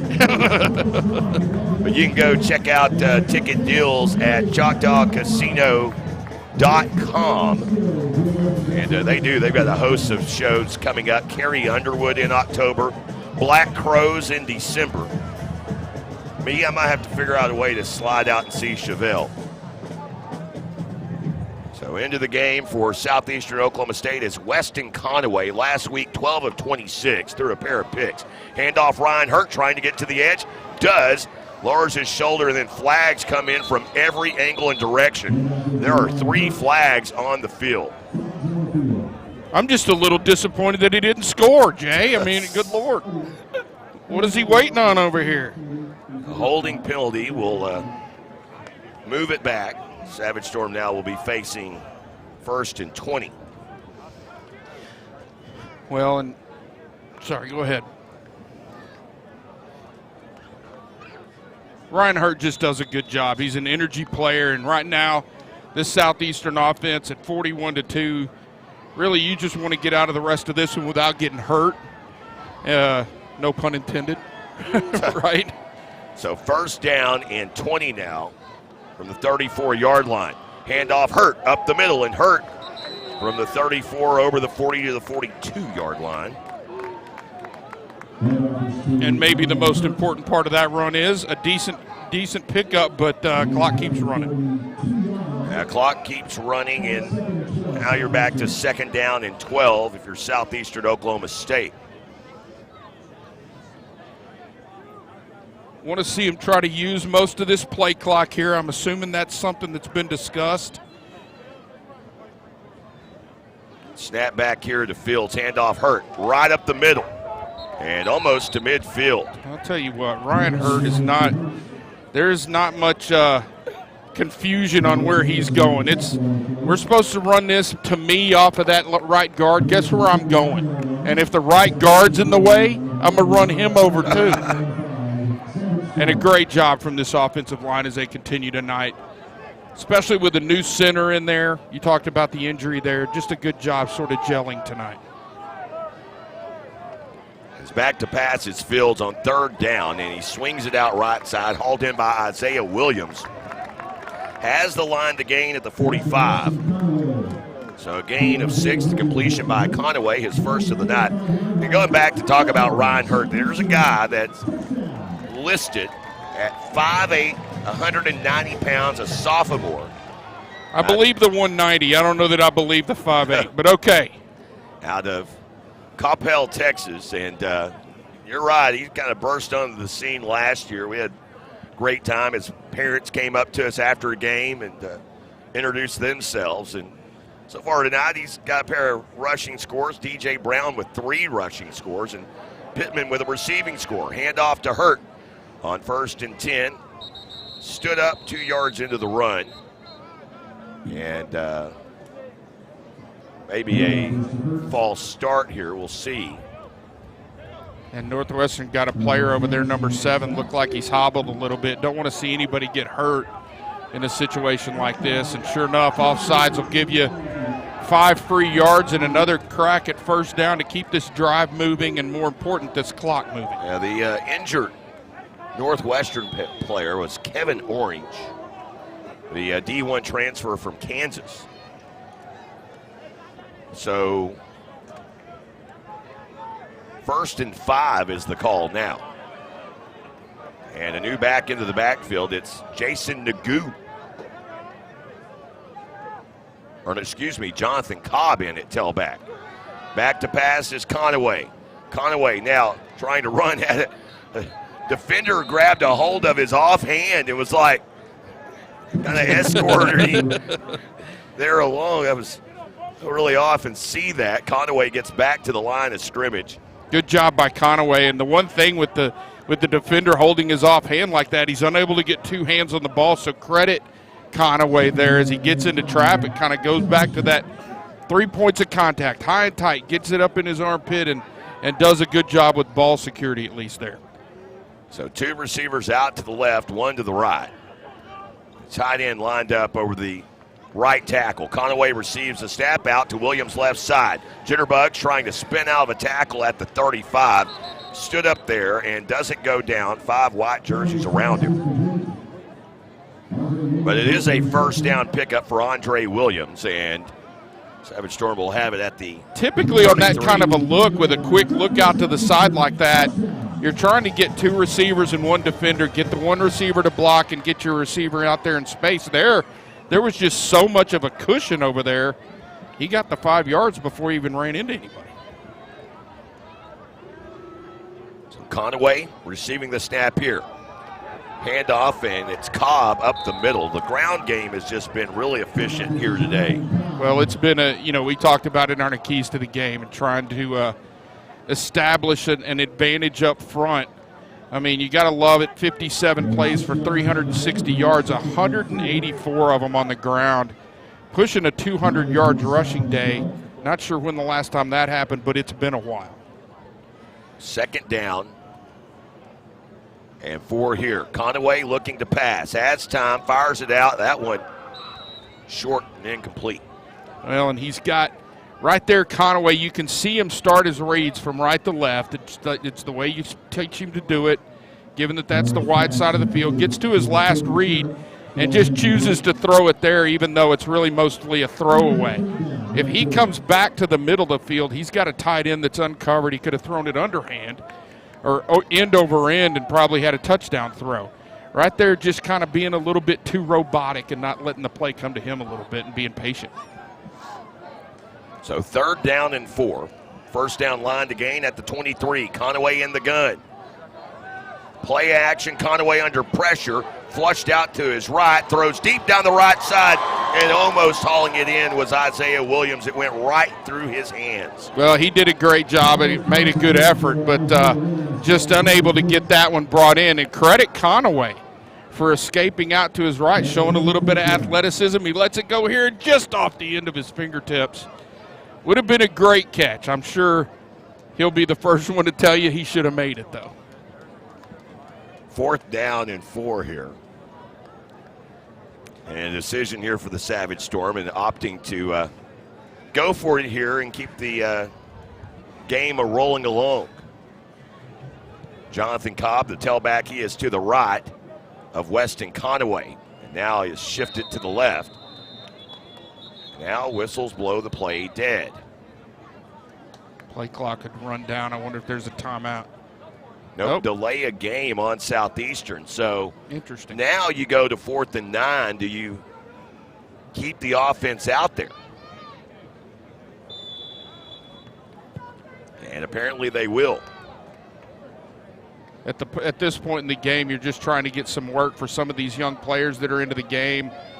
Run the play, see what you can get. If you get it, great. If you don't, this defense has been nothing but stellar all night long. Storm are 0 for 5 this season on 4th down conversions. Conaway receives the snap, pressure off of the edge, design screenplay to Cobb. Picks up a couple, not enough, and a turnover on downs will send it back to the Rangers with 9:26 to play here in the 4th. We saw some screen game from Southeastern last year. First time I can recall, at least, that we've seen it here this year. Actually had it set up pretty well, just the second level of defense. We had it blocked out here towards the edge. Running back didn't quite read it the same, cut it to the middle, and that's where the defenders were.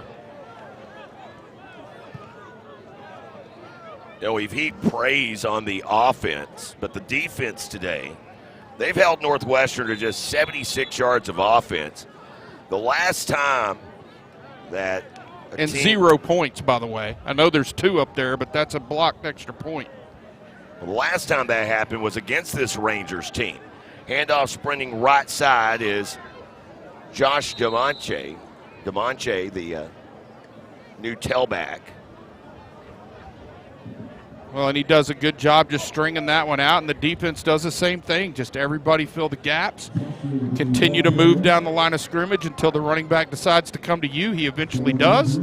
A decent 4-yard gain, but the defense exactly where they're supposed to be. Good discipline. So 2nd down and 6 coming up here from the 33-yard line.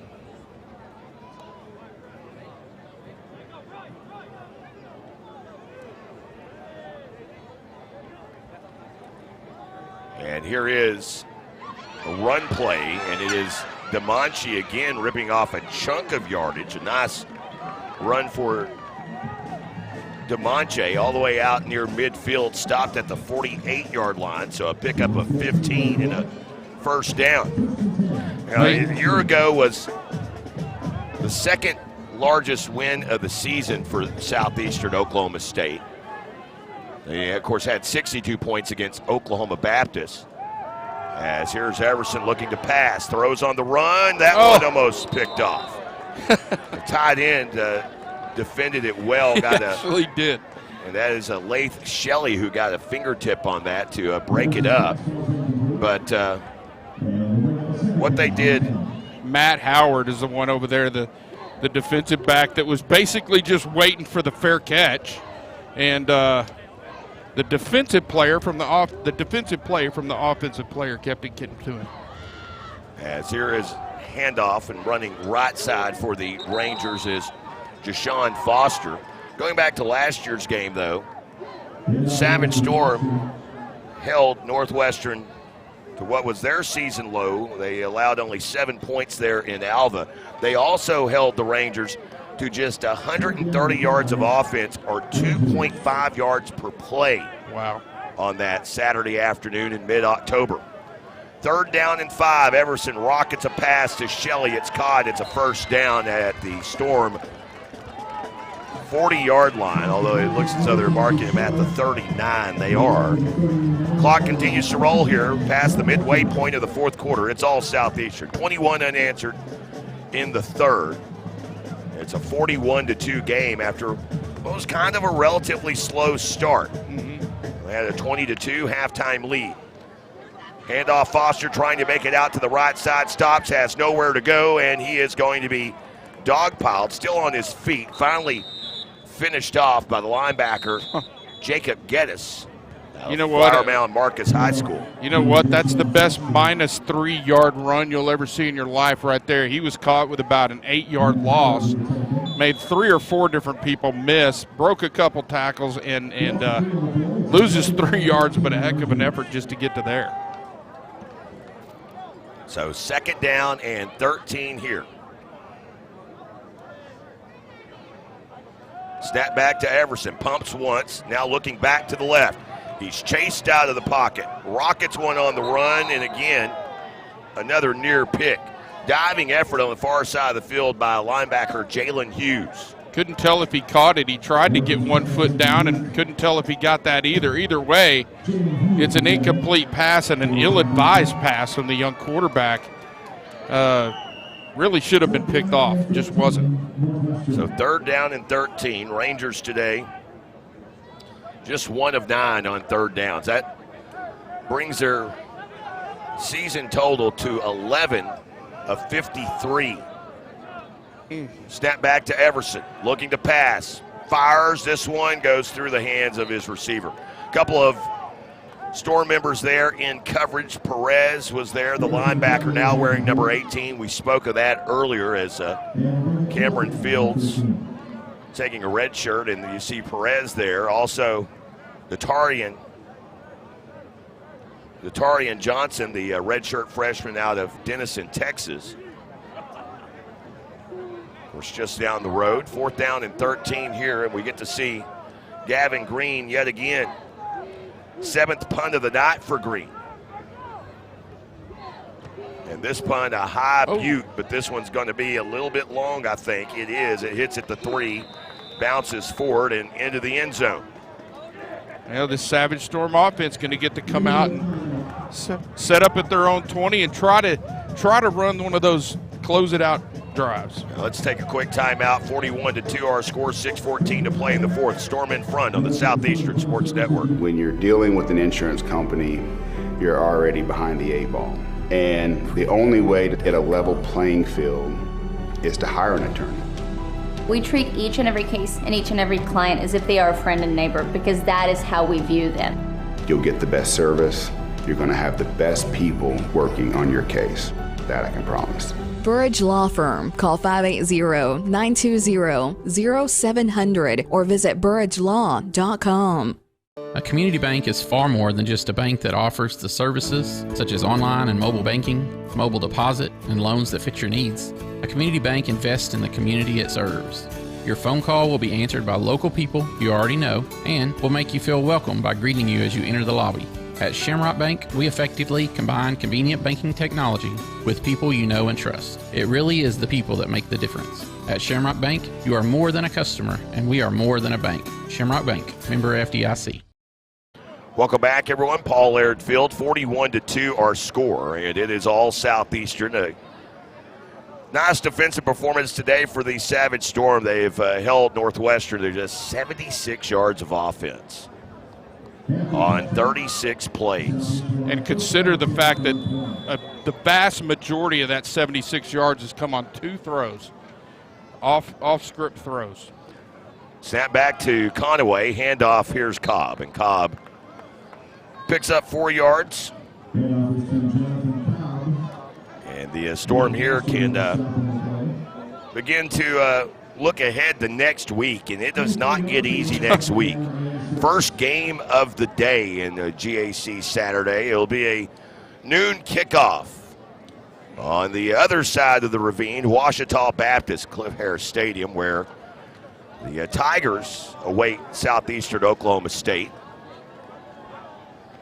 Apparently up 45-25 over Arkansas Monticello. Here's Cobb, and Cobb into the secondary and almost to midfield. Strong run for Jonathan Cobb. Yeah, Cobb right now just running. He's running hard, getting his opportunity, doing a great job against a tired defense, and these several backups in on this offensive line getting some work, and you love to see the fact that they're continuing to assert their advantage up front. The clock running here as Coach Bo Atterbury is going to pick up his first. You get to ask him a weird question. You've already had one first Southeastern win. Now it's your second first. As Conaway, snap gets behind Conaway, picks it up off the deck, fires it out to the home sidelines, and smart incompletion. The other thing about this is this win today for Coach Bo Atterbury will move him to 6th all-time for Southeastern Oklahoma State coaches, who will be tied for 6th with Runt Ramsey, who coached Southeastern from 1928 to 1934. Ramsey coached 7 seasons, went 34-28. For Atterbury, this will be just his 6th season, so he's certainly on pace. Handoff to Cobb up the middle over the midfield stripe at the 49-yard line is where he'll go down. And 3rd down and 4 facing the Savage Storm. Good job from this offensive line, continuing to keep things moving. Brings up a 3rd manageable here. And would love to pick this up and, again, run one of those drives where you don't give it back. Go ahead and finish with the football here.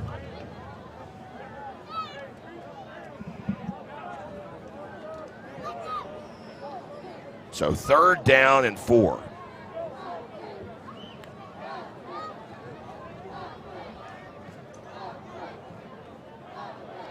Snap brought in by Conaway. Give to Cobb. He's in no man's land.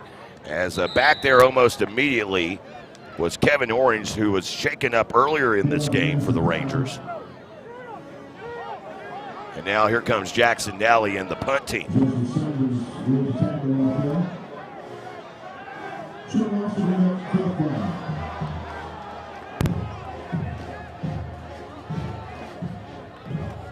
So with the 4th and 6, the clock continues to run. We get Rob Johnson set up to go down field side and talk with Coach Bo Atterbury.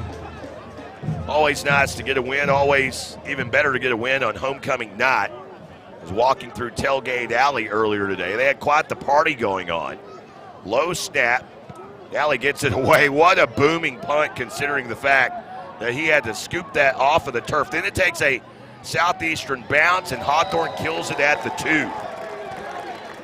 So Southeastern Oklahoma State will have Northwestern buried back at the 2-yard line. And of course, walking through Tailgate Alley, I'm pretty sure it was a lot of alum my age that were running the party, as walking through, and it's Marky Mark and all the good vibrations that are banging off the sound system in Tailgate Alley. I have a very nice intuition that it was a bunch of 43-plus-year-olds that planned the tailgate party for homecoming here this evening, just away from Paul Laird Field.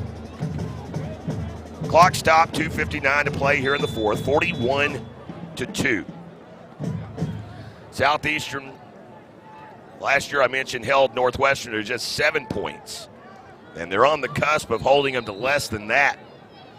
And would have been potentially a shutout had it not been for the blocked extra point that was returned by Isaiah Kellum way back at the beginning of this game in the first quarter. 2:40 to play here.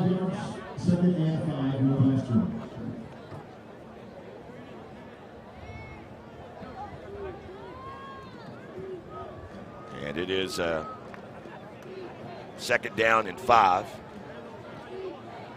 And y'all can't hear Bob, but Bob, thanks for listening. I brought that up a moment ago. Handoff up the middle, nothing going, slung down at the 10.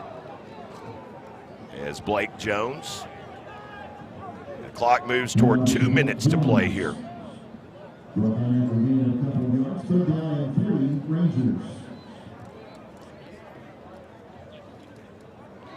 So third down coming up, 3rd and 2. Rangers, well-documented struggles on third down this evening. They are 2 of 12.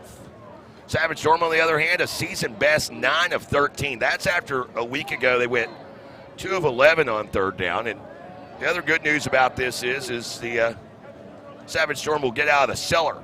Handoff running right side is DeMonche, and DeMonche hung out to dry, nothing going there. Tackle made by Southeastern's Isaiah Ellis, a redshirt freshman out of Lakeview Centennial High School. And the clock rolling toward 1 minute to go here at Paul Laird Field. Savage Storm will simply have to field a punt and call it a day.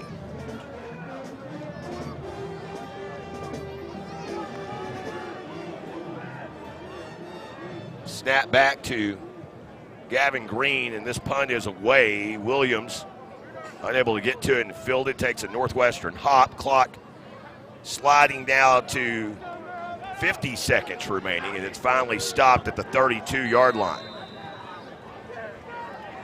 So 45.4 seconds remain. Storm can come out in victory formation and claim a 41-2 win. The 50th victory for the Savage Storm over Northwestern Oklahoma State. Coach Bo Atterbury's 34th win as a head coach at Southeastern, moving him to 6th all time. And a big matchup coming up next week on the road as they go to Ouachita, a noon kickoff. Of course, pregame will begin at 11:30. Conaway receives a snap back to the ground game. Handoff Jonathan Cobb. Whittlesford finds his way a yard. And that'll do it. Last play of this one. Southeastern Oklahoma State get their first victory of the season. Blowout fashion on the heels of a big third quarter in which they scored 21 points. 41-2 is going to be your final score here tonight. The two teams will line up, get ready to shake hands here in a moment, as we'll set the final, and we'll, of course, have our post-game conversation with Coach Bo Atterbury on the way.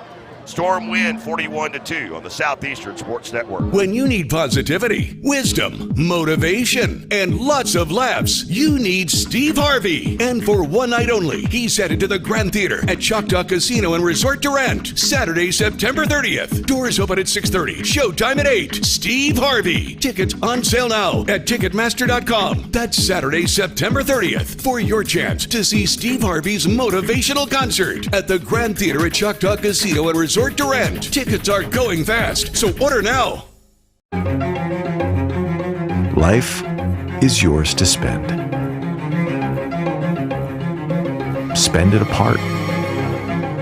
Spend it together.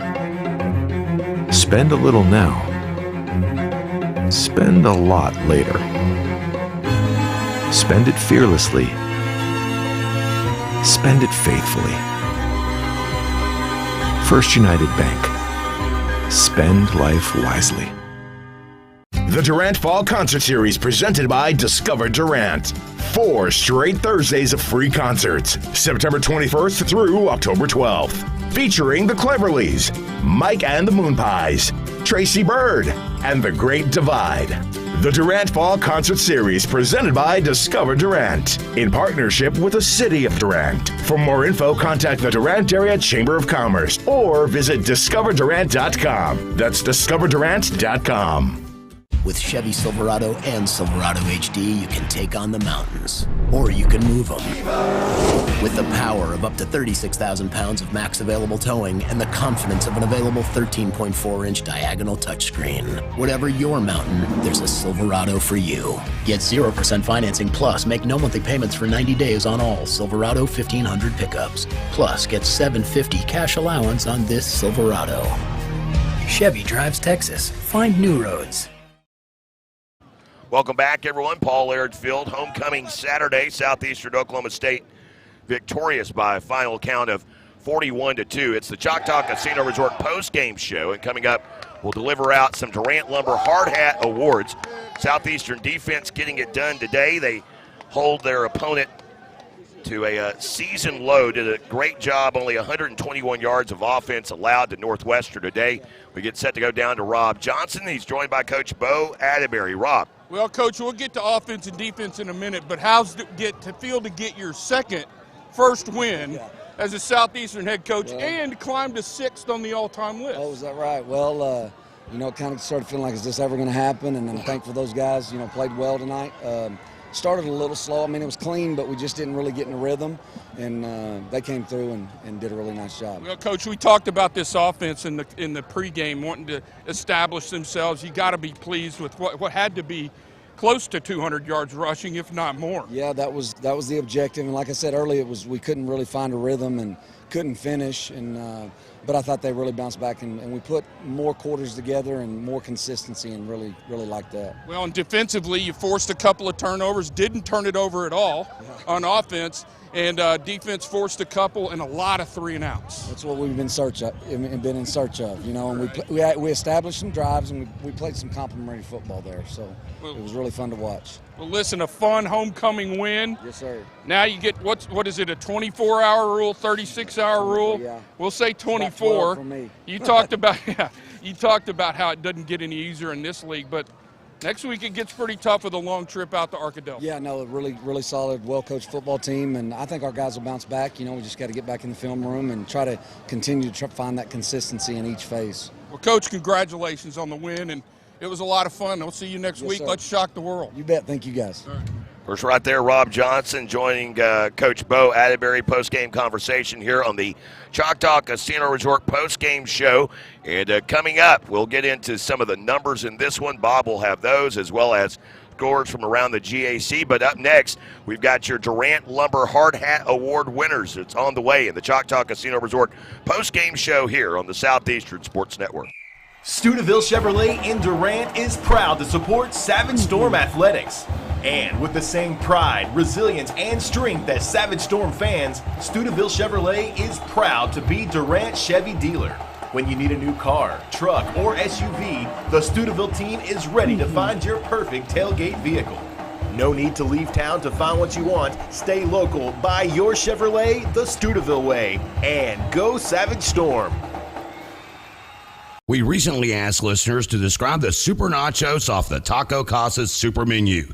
Here are their stories. I love that when you order the Super Nachos to go, they separate the chips from the toppings into different containers so that I get to have crispy chips. The Super Nachos, only on the Super Menu at Taco Casa, located on 1st Street in Durant and southbound 75 in Calera.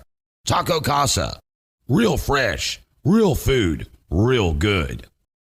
Since 1971, Westside Family Dentistry has been committed to enhancing the natural beauty and function of your smile while improving your oral and overall health. Using state-of-the-art technology, our friendly staff will take care of all your needs, from routine care, crown and bridge, implants, and even orthodontics, including Invisalign.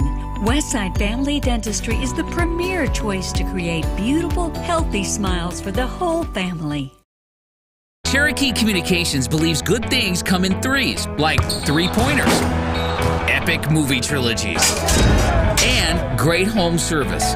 That's why Cherokee offers HD TV, high-speed internet, and home phone. And right now, you can get any service or all three for one low cost. Get HD TV, internet, and home phone from Cherokee Communications and score 3 for the home team. Visit CherokeeCom.com today. Welcome back, everyone. Paul Laird Field, where Southeastern Oklahoma State cruises 41-2.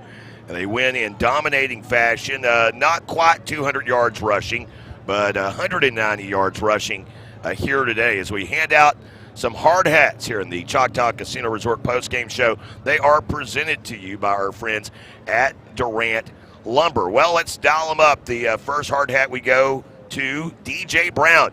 How about DJ Brown's performance tonight? 79 rushing yards on 16 carries, both career highs, and 3 rushing scores. He kind of set the tone in the first half, gave the Storm that 20-2 halftime lead. Second hard hat goes out to Deuce Pittman. 3 catches for 42 yards. Maybe not the game cincher, but a big-time touchdown reception in the third. The first of 3 touchdowns in that quarter that kind of sent the Rangers reeling into the fourth. Taking a look at the defensive side of the ball, who gets hard hats? Well, you got to give one up to Mikey Hookfin. How about this? 7 catches, including 3 tackles for a loss, his first career interception. And we also have to pass out a hard hat as well on that defensive side of the ball to Donovan McKnight with 4 tackles, 2 of those for a loss here this evening. So the Savage Storm defense really getting it done. They hold their opponent in Northwestern to less than 100 yards of offense, or right at it, excuse me. We'll again take a look at the numbers as 128 yards of offense total, as the Savage Storm, on the other hand, they rack up 399 yards of offense here in the win. And finally, one final hard hat to go to Coach Bo Atterbury, who moves on to 6th on the all-time coaching list as his 34th career victory, and he did it in pretty fast time, just not quite 6 seasons yet. And, of course, with that continuing on pace, he's got a ways to go to catch his former coach, Morris Sloan, who sets atop that list with 65 career wins in 12 seasons. There are your Durant Lumber Hard Hat Award winners tonight, as Durant Lumber serving the area with quality products at competitive prices for 100 years running. Behind every project is a true value. Durant Lumber, proud partner of the Southeastern Sports Network. Well, that's going to wrap it up for me in the Choctaw Casino Resort post-game show. Bob Sullen's on the way next with a look around the GAC Division I college football and the final numbers in this one. Storm win. They win big on homecoming Saturday, 41-2. For Rob Johnson, I'm Jay Lindley saying good night and so long from Paul Laird Field. When you need positivity, wisdom, motivation, and lots of laughs, you need Steve Harvey. And for one night only, he's headed to the Grand Theater at Choctaw Casino and Resort Durant, Saturday, September 30th. Doors open at 6:30, showtime at 8. Steve Harvey. Tickets on sale now at Ticketmaster.com. That's Saturday, September 30th, for your chance to see Steve Harvey's motivational concert at the Grand Theater at Choctaw Casino and Resort Durant. Tickets are going fast, so order now. Shelburne Heating and Air is the choice for all your residential and commercial needs. Service and installation on brands you know and trust. Carrier, Trane, Luxair, Mitsubishi, and American Standard. Shelburne Heating and Air specializes in optimizing the performance of your heating and cooling system. Here to help you improve your indoor comfort. Shelburne Heating and Air, your locally owned heating and air experts. For contact info, visit shelburneheatair.com.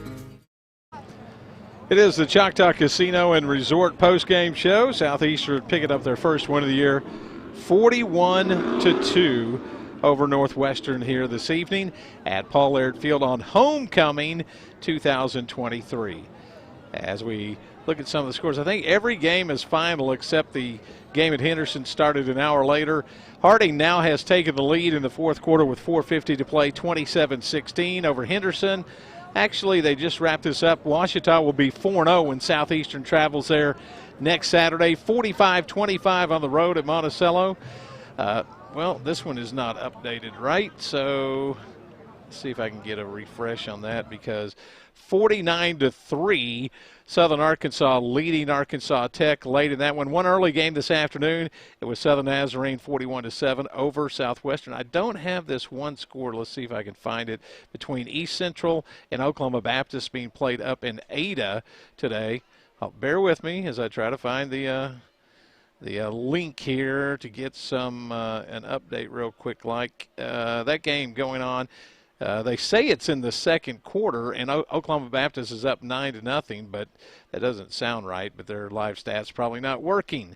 So those are some of the finals in the GAC, and a couple of games still ongoing. Late games, Ohio State leads Notre Dame. That's the big showdown tonight in the fourth, early in the fourth, as it's 10-7 Buckeyes over the Fighting Irish. 10-7. Some other finals from earlier today you might be interested in. The Oklahoma Sooners beat Cincinnati in Big 12 Conference play 20-6. It was number 10 Oregon putting Colorado in their place, 42-6 the final. 11th rated Utah, a future member of the Big 12, beat UCLA 14-7 today. Alabama won. They beat Ole Miss in SEC play 24-10. Some of the other finals. Tell you what we're going to do. We're going to take a timeout, and we're going to wrap things up. We'll have some of the highlights from tonight, and there were a bunch of them. 41-2. Savage Storm with their first victory of the year. Back in a moment on the Southeastern Sports Network and the Choctaw Casino and Resorts postgame show. When you need positivity, wisdom, motivation, and lots of laughs, you need Steve Harvey. And for one night only, he's headed to the Grand Theater at Choctaw Casino and Resort Durant, Saturday, September 30th. Doors open at 6:30. Showtime at 8. Steve Harvey. Tickets on sale now at Ticketmaster.com. That's Saturday, September 30th, for your chance to see Steve Harvey's motivational concert at the Grand Theater at Choctaw Casino and Resort Durant. Tickets are going fast, so order now.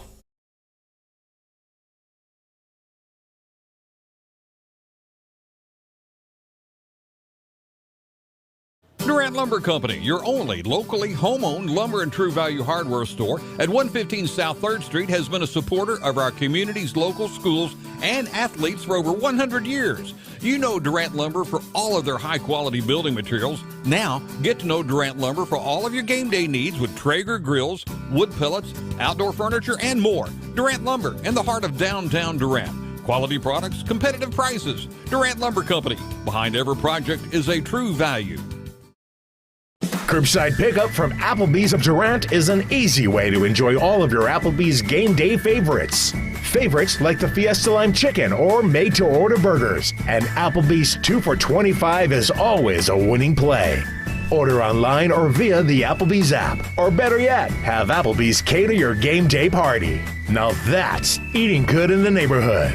Applebee's of Durant. Open till midnight Sunday through Thursday and open till 1 a.m. Fridays and Saturdays. Hey renters in Durant, State Farm agent Clint Markham is ready to surprise you in a good way with surprisingly great rates on auto and renter's insurance. That's right, State Farm agent Clint Markham can help protect your car and your stuff for less than you might think. Get a quote to see how much you could save. You might be surprised. Call 580-924-8888 for your surprisingly great auto and renter's rate today. Like a good neighbor, State Farm is there.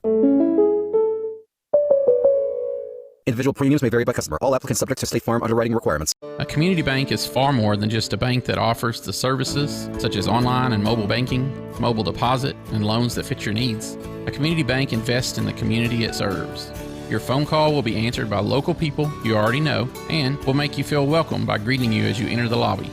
At Shamrock Bank, we effectively combine convenient banking technology with people you know and trust. It really is the people that make the difference. At Shamrock Bank, you are more than a customer, and we are more than a bank. Shamrock Bank, member FDIC. Back on the Choctaw Casino and Resorts postgame show. Well, let's look at some of the highlights from tonight's game.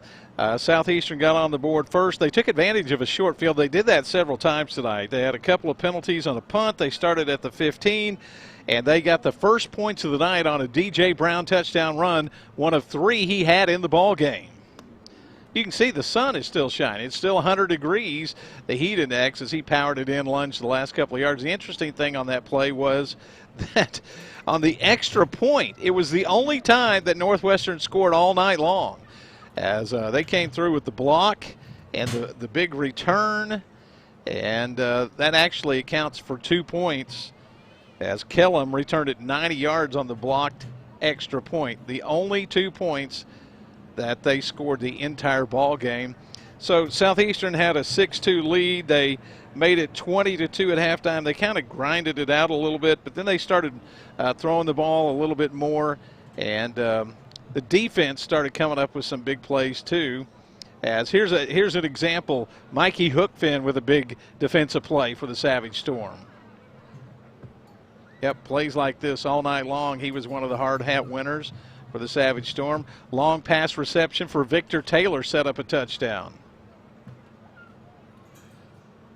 So Bryce Fields had a good second half. I believe that was the first career catch that time for Taylor.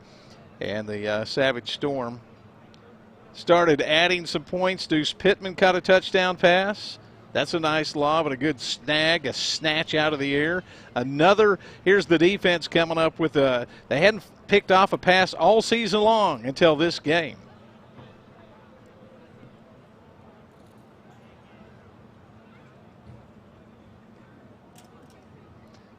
Great anticipation right there and a good run back as well. Savage Storm defense was outstanding. We'll look at some of the numbers coming up in just a little bit.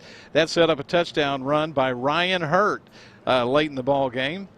He actually scored 2 touchdowns in the third quarter. There was no scoring in the fourth. It was 41-2 at the end of 3, and Southeastern kind of ran out the string a little bit. Let's look at some of the numbers from this afternoon's game. It was all Southeastern. You look at the team stats first. Southeastern had 26 first downs to only 6. They had 220 yards on the ground, 179 through the air. They had a total yardage just under 1 yard under 400, 399. And they only allowed a total of 128, 28 rushing yards for the Rangers and 100 through the air, as Southeastern dominated some of the top individuals tonight. I mentioned Bryce Fields. Let me get my stats here. He had a really good second half, 16 of 23, 163 and a touchdown. And the leading rusher was DJ Brown with 16 carries for 79 yards. He scored 3 touchdowns. Ryan Hurt only had 4 carries, 72 yards and a touchdown. He had a long touchdown run of 47 yards. The final score of the ball game is Southeastern wins it by the final of 41-2. They improve to 1-3 on the season, and they will be on the road next week. Again, make note, it's an early kickoff. It will be at noon in Arkadelphia against Ouachita Baptist. So there you go. That's your postgame show brought to you by Choctaw Casino and Resorts. We're going to wrap things up. Thanks for joining us on behalf of Jay and Rob and our entire crew, Michael Gabbard on camera, as well as Mitch Crosby and Derek Reed. I'm Bob Sullivan. So long from Paul Laird Field. It's a happy night for the homecoming crowd as Southeastern defeats Northwestern Oklahoma State 41-2, the final score.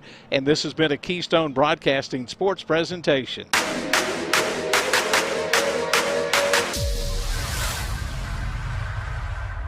This has been Savage Storm Football on the Southeastern Sports Network. Savage Storm Football is brought to you by Choctaw Casinos, Burridge Law, your local Texoma Chevy dealers, and Discover Durant. Also sponsoring the Savage Storm, Choctaw Nation of Oklahoma, Shamrock Bank, Taco Casa, and Westside Family Dentistry. The Savage Storm are being brought to you by Cherokee Communications, Studeville Chevrolet, First United Bank, and Shelburne Heating and Air. Also sponsoring Southeastern, Choctaw Nation Family Violence Prevention, Arnett Insurance, Buffalo Wild Wings, and the Chutta Foundation.